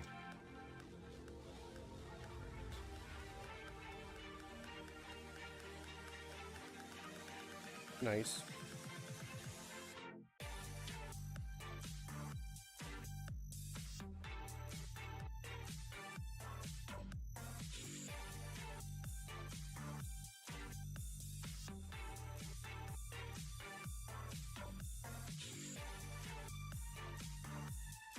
This is what I mean by don't like this case, because you have to fight this panel.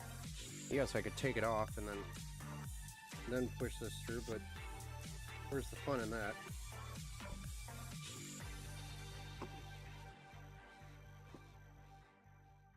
So I have to fight this rubber grommet that popped out,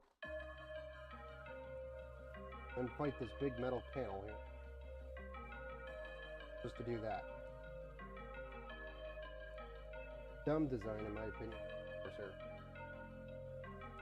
I'm better.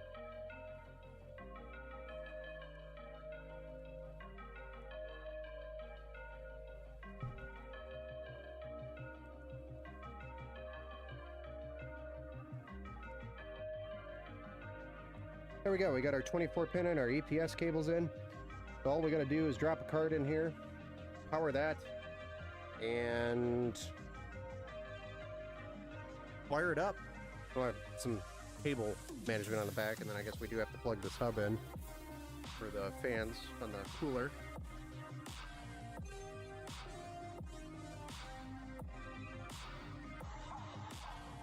But it's coming together.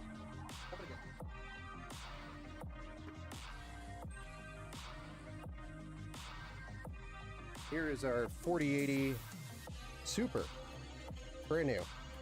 Still got the peels on it and everything here.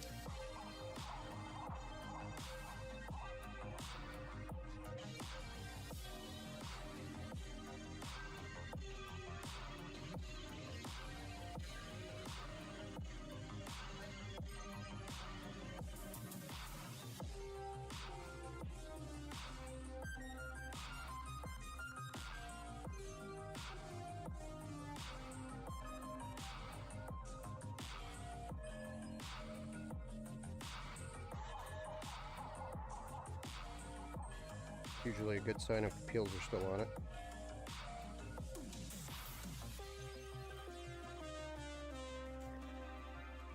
Always try to peel off all the peels on the card, especially the ones on the fans and around it, because they get sucked into the fan, into the radiator if they fall off.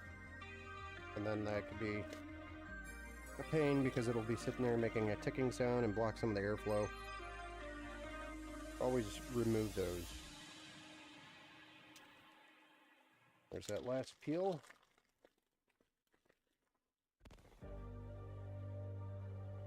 All right. Drop this card into the socket. Plot. Cool.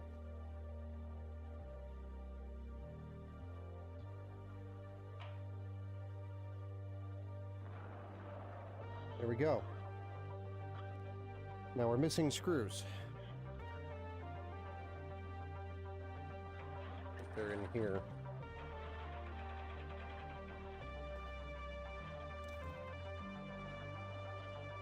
At least I'm hoping they're in here. Maybe not.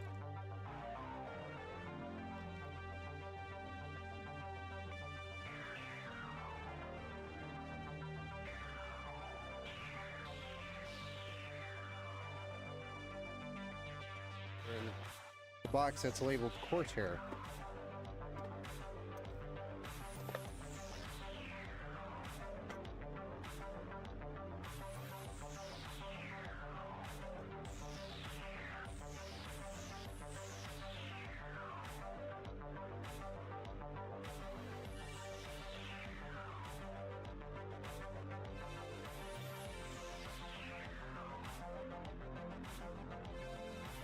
they were in the box with the graphic. Could have looked there. I just saw a 7900 XT for $649. What a steal! Yeah, I know that card came out for like $900 when it originally came out. That is a very good deal.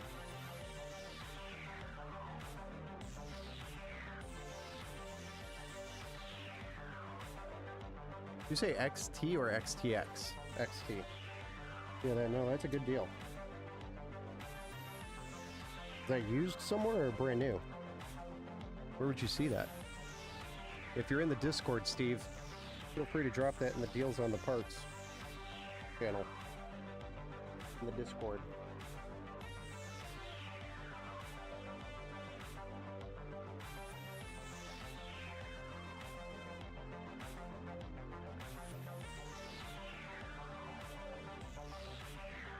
Alright, we've got our card mounted. Now we need power to it. Build's getting heavy.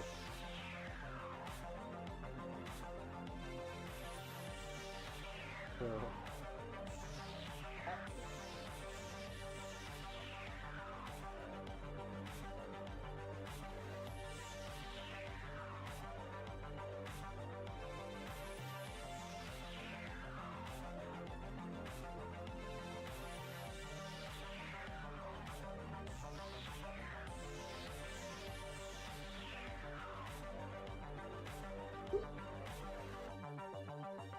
Ugh.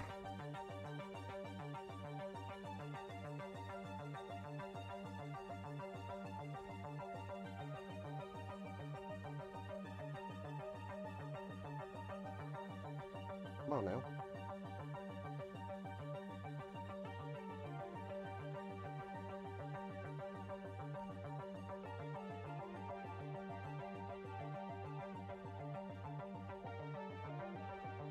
I'm gonna zip tie this up a little bit.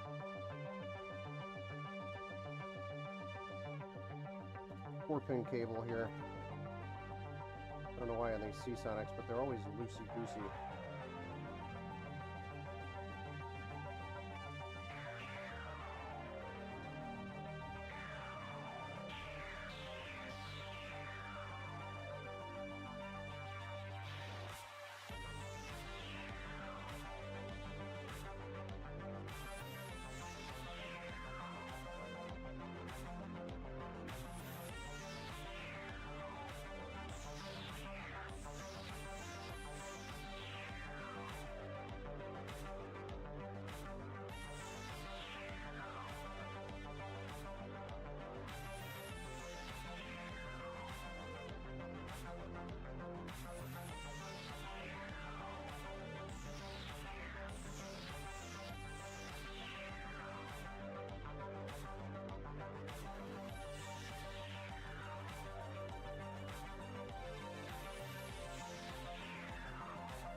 Go. A couple cable ties there, clean that up.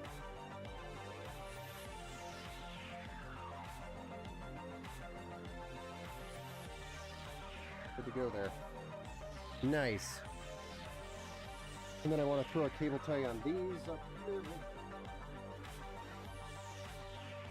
Don't sag down and ugly.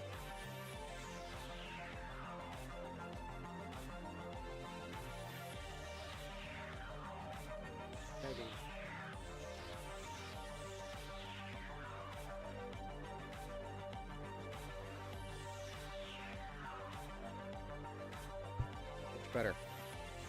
Looks clean. A clean build so far. We just got to do the back side. Then we're ready to fire this thing up. Hey, what's up, Robert? Oh, yeah, I'm back. Make sure it's done. Almost done. Almost done.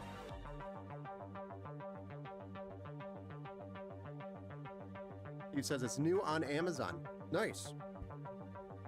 I'll have to check it out. Maybe I go AMD for mine.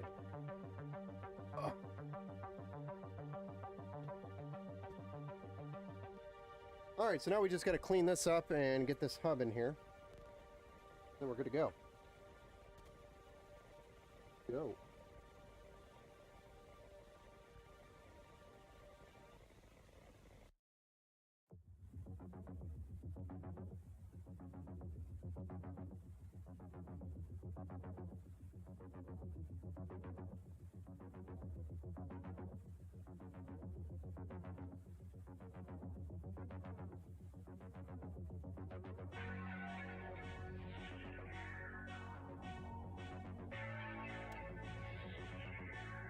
Try to put that there. Oh, shoot, I forgot this had a USB connection on it! Crap! ASRock Phantom Gaming 7900 XT 20GB GDDR6. And ASRock is not a bad card. I like that card. Phantom Gaming's got a good look to it, too. Has some RGB on it, doesn't it? If I remember correctly, it has some RGB.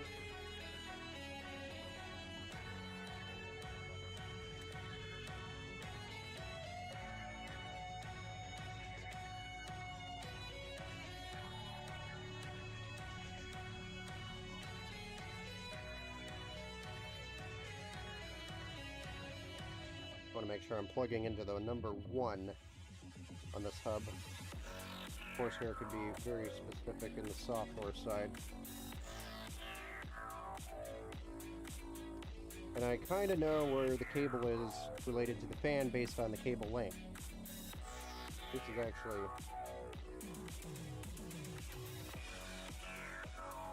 This one's our middle one. The front one.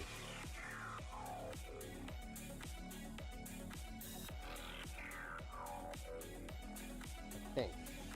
I'll test this out when I get the software set up and run.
Okay. Got a little bit of a crisis to solve. How do I want to do this hub? I want it like cables.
So I don't know if we have a sticky for that or not.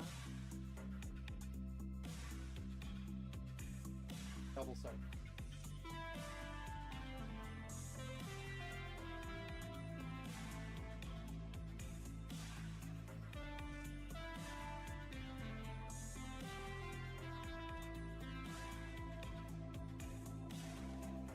Don't see anything here for it.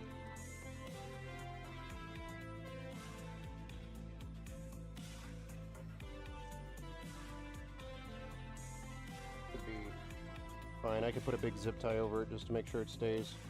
It's not going to go anywhere.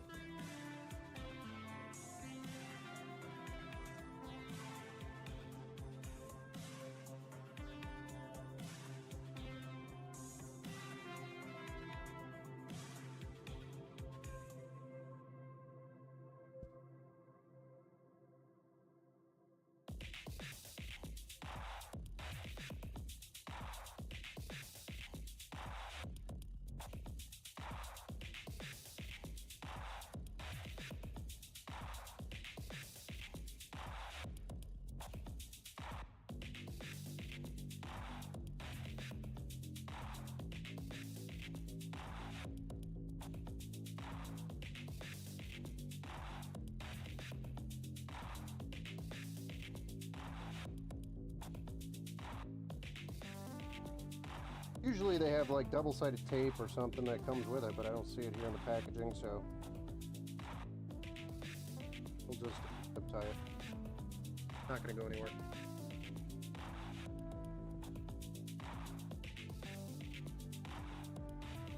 So we just have a USB-C connection or USB 2.0 connection to deal with.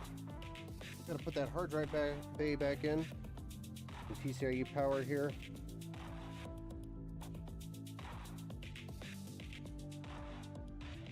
Or SATA power, sorry. Then we're good to go.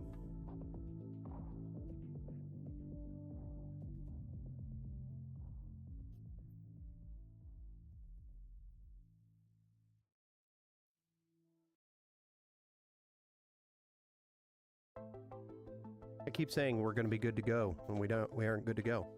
Again, me starting a zip tie company, I'll be rich. Yeah, and then specifically targeting my web browser.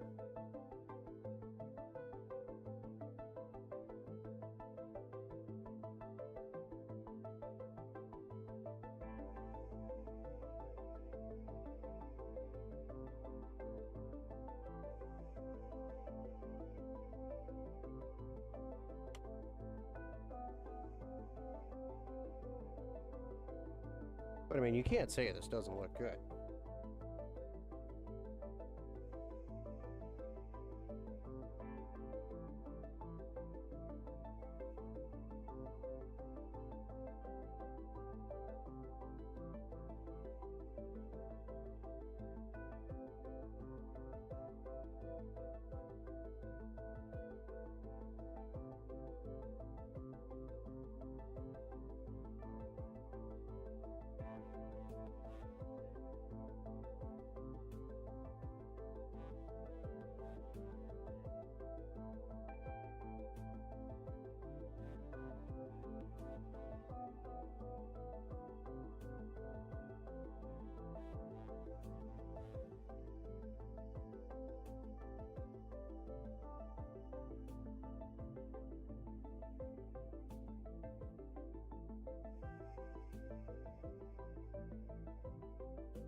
Hey, good evening, Army vet. You made it. We're just rolling up on the end of this right now. Just in time.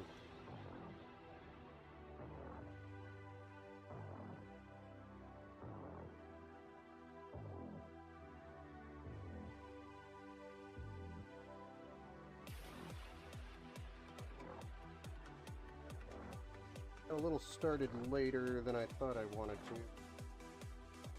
That's how it seems to go here.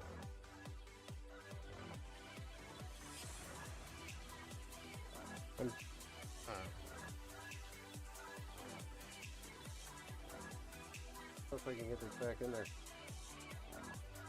where we're at.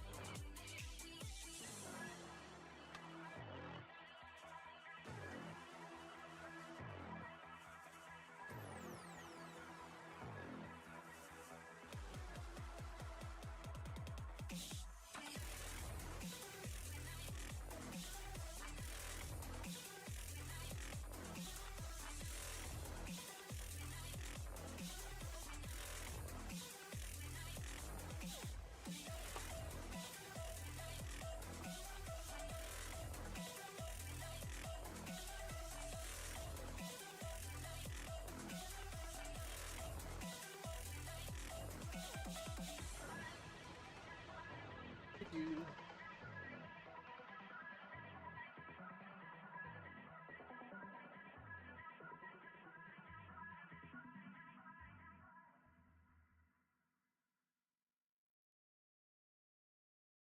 Woo! I get to do this tomorrow for the second time in my life. I'm scared. Oopsie. Welcome to the Build Show, sir. You watch enough of these, you'd be full of confidence. It's like Tatman here. Somebody else in the chat somewhere. Probably fell asleep. But getting a new PC case with some upgrades, and I have to take it apart and rebuild. Cable management is going to be my #1 thing I focus on. I think. Any cool tips? Well, fortunately, kind of missed it here on today's stream. You can always rewatch the video on the channel as I'm going through doing things, but pretty much get everything plugged in, and then, you know, make sure the front end is really good looking the way you want it, and then start tightening everything, tying everything down on the back side. Don't tie everything down on the back side until you're happy on the front side. No, I know you. I know, I'm just making fun of you. But it would be, it's just difficult. A lot of patience is what it kind of comes down to.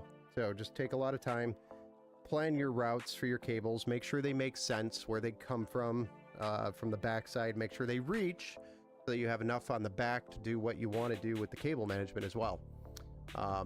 So that's kind of the important thing. So like this right here, I have this one cable, I really can't do anything about it because it's so short, and I have to make it to a fan header from the front.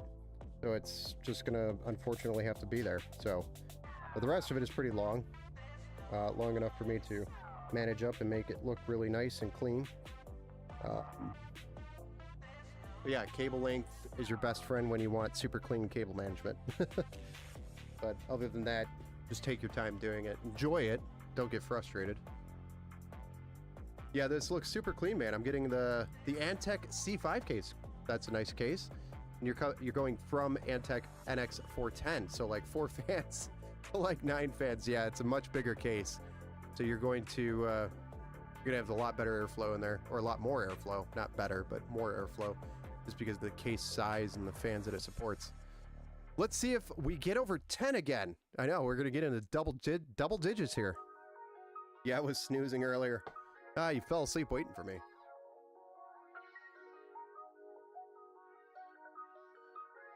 But that's really it. I mean, just patience and enjoy doing it. Oh boy. Forgot it. I gotta screw that down.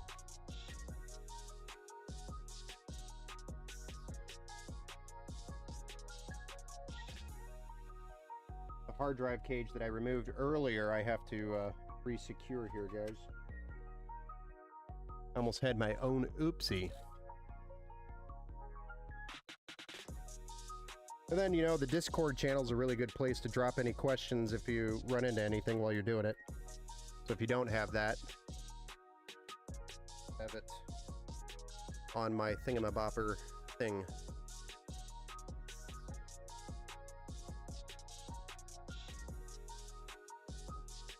That should be the Discord channel. Wanted to join it.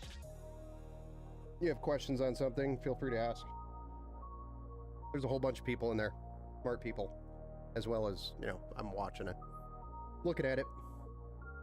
I think that's good. So let's flip around, take a look at the front, make sure we're happy with everything, the way it looks. I'm pretty happy with how that looks. Looks pretty clean. What do you guys think?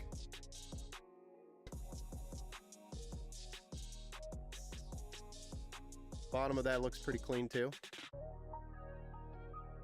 Just a massive case. So let's get the back panels on, make sure those close up, and then we'll get the front and the top panels on. Oh, and then we'll fire this bad boy up.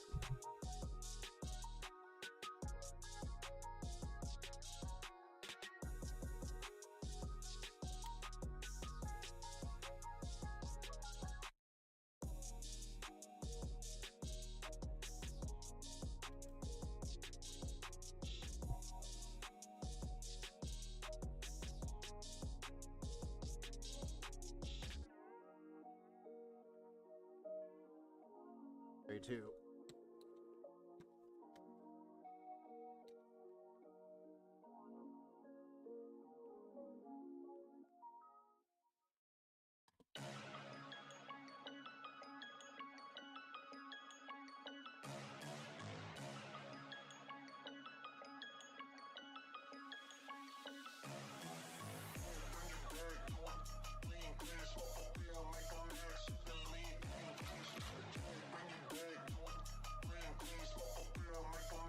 Intentionally did not put the vent, the dust filter on the top because that's exhaust.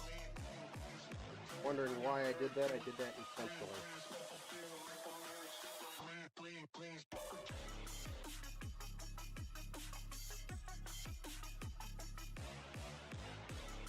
But I am putting the dust filter on the front.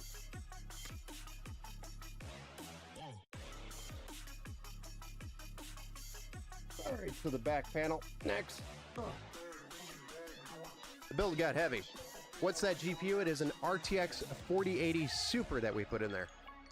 Earned my sub, bro. You're a genuine person who responded, and I appreciate that. Yeah, no problem. Thanks for the sub over here. Looked like you took whatever you grabbed out of that PC hole from the other camera. Yeah, it's behind me, so it does.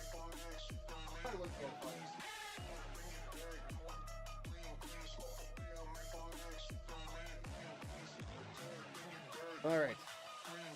Actually, I think there's ah, crap, I have that stuff on it. Hold on.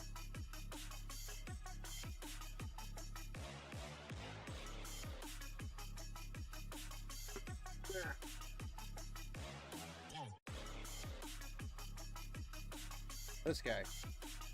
So this is like a cable cover thing, door, I don't know what to call this. This is another design for this case I do not like.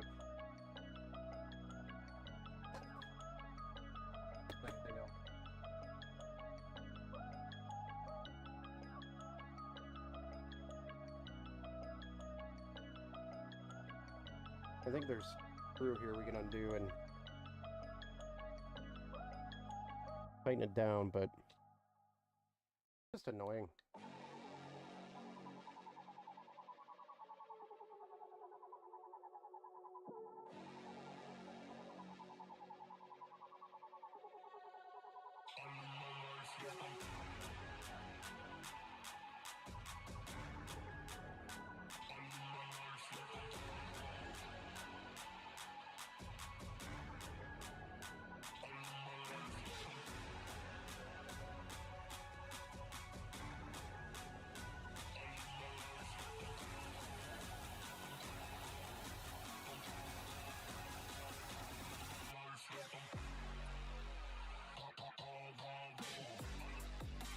If the bulge is too big, this case doesn't like to close all the way on the back. See how good I did.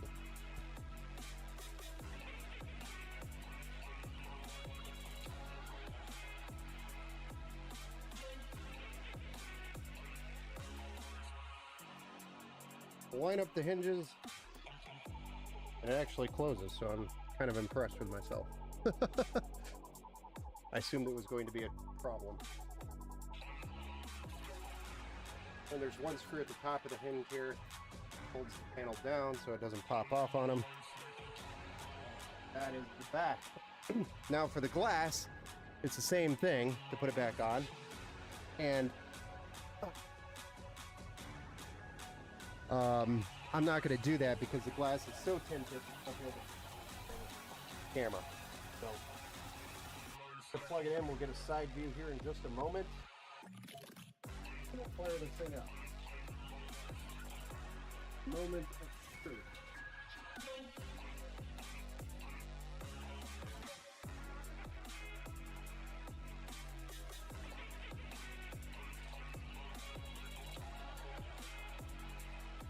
Then we got software to do on this thing. We've got Windows and all sorts of stuff.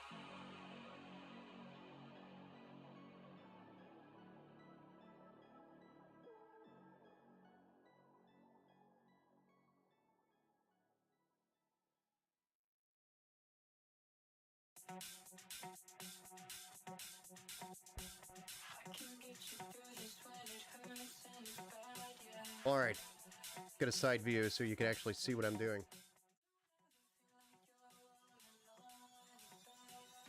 And adjust the camera just a bit.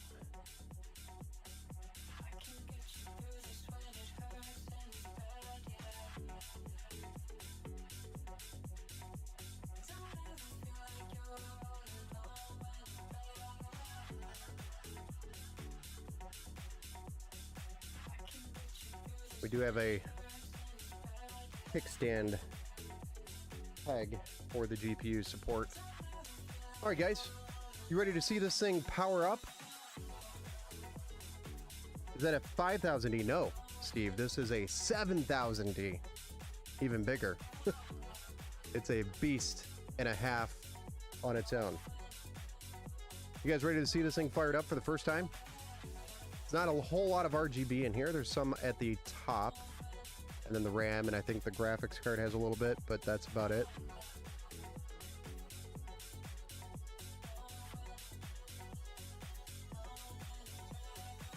Yep, we're ready. All right, I think I'm happy with the camera too. Let's fire this thing up. Ooh, fancy.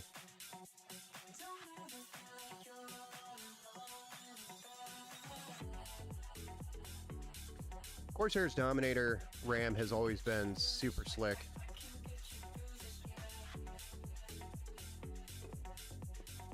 When you first power it on, it's sitting there showing off. Like, ooh, look what I can do. Let's go! We got power. I still don't have a post yet, so hold your breath, guys. Let's not celebrate yet. That's a little too soon. No, it's posting right now. We got a post. We made it. Gonna make it to the BIOS. First time we powered on, it gets to the BIOS. It's gonna reboot before we get to the BIOS, but we're going there. Gotta name that kit build. Yeah. What? Name that the kit build. Oh yeah, the kit build. Let's go. The big boy case. Yes, sir. Are you a big boy and do you need a lot of space for your big boy hardware? Let's take a look at the 7000D by Corsair. It's Windows time. Yes, it is. And my capture card sucks right now. So I cannot guarantee if we're going to be doing that on the stream or not. Probably not. This is boring. Install Windows. There's not so much fancy stuff going on there, unless you guys want to see it. But I don't know if I want to do that.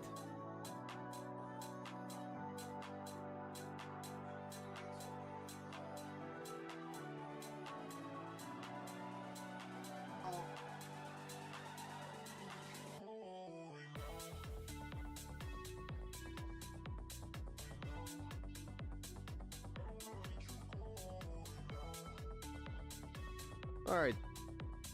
We're going to be doing, I think, Windows 11 Home.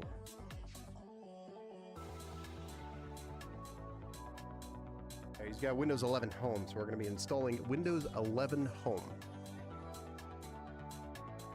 Empower. Knight Rider reference. Oh, gotcha. That's the kit build.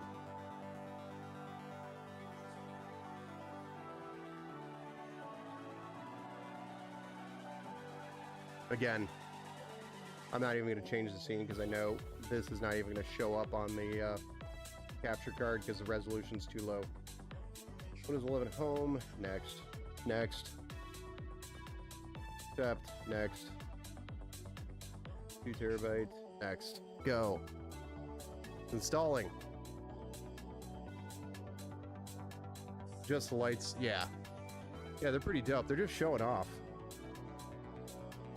Dominator just shows off when I first turn it on.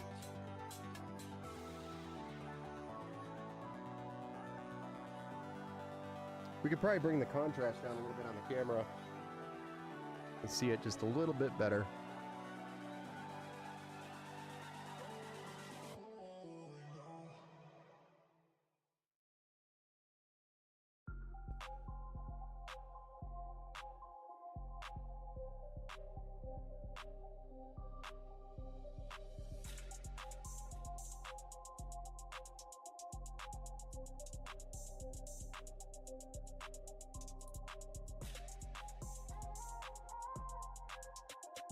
I don't know if that's helping or making it worse.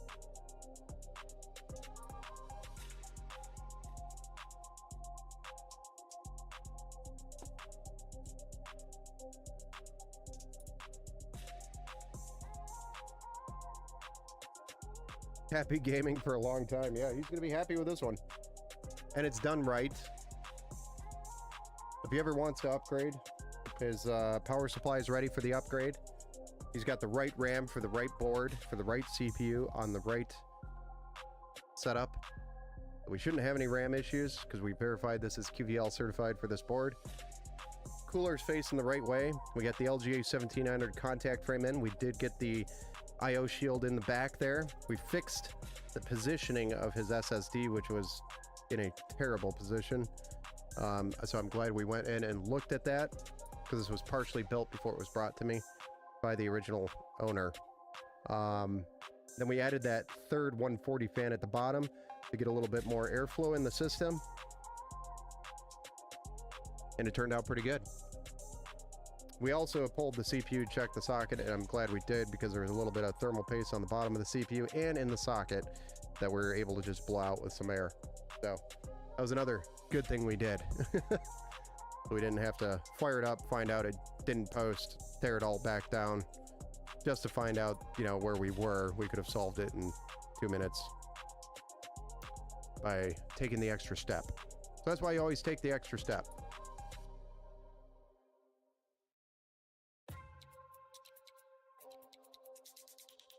What are the temps in the BIOS? Well, we're already installing Windows right now.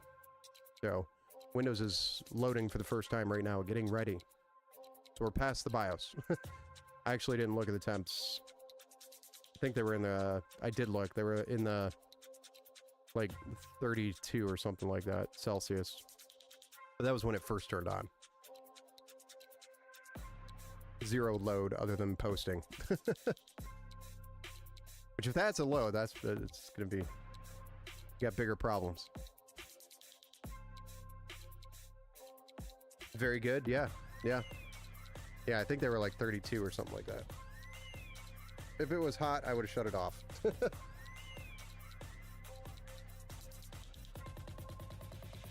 Yeah, no, this Corsair cooler is a good cooler. Just, you're paying for the brand. The Corsair brand. Same thing with the case, same thing with the Dominator RAM, but the RAM is actually pretty good RAM. Very overclockable RAM, if you wanted to.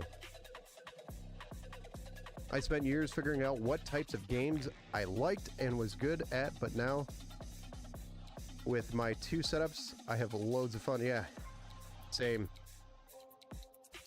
You can even see the little flap of our airflow there. Our airflow indicator. But yeah, no, I've got a huge library. I just never have any time to play anymore. When I do, it's, you know, a couple of games here and there in the evening when I get the time. All right. We're at the setup screen, so I'm going to actually call it here. I'm just going to finish this up. I'm not going to do this live on stream. It's going to take too long. And I'm tired. It's 11:30. So I'm just going to kind of pound through this and get it done. Because I know he's looking to pick this up some point tomorrow, and I told him I'd let him know when this is done today. So probably not going to be done until after midnight for sure today. But I'll have it ready for tomorrow. Cool. But thank you everybody for joining. I appreciate everybody here that joined us. And I look forward to doing another one here, hopefully soon. I've got a lot of inventory builds, so we can do a build stream. I'd say midweek, towards the end of the week is when we'll do another stream. I'd say Thursday night or Friday night, we'll probably do another build stream. And then from there, we do have some more orders coming in. Just, everything's just, it's like the calm before the storm, before our Christmas rush. So if you are looking to get a PC built through us, now is the best time before the Christmas rush, because it's actually a little slow. It's going to get crazy in December. It's going to get more difficult to get parts too. Usually that's what happens, but best prices are right about now. Sometimes even better than Black Friday, and I'm not gonna lie about that.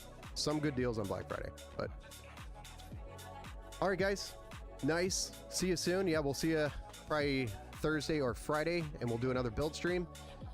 We have a ton of inventory builds to do as we're ramping up for Christmas builds. So we'll see you guys then. Have a good night. Thanks for joining. I waved and now I have this awkward moment of, oh, I gotta actually switch the scene. We'll see you guys.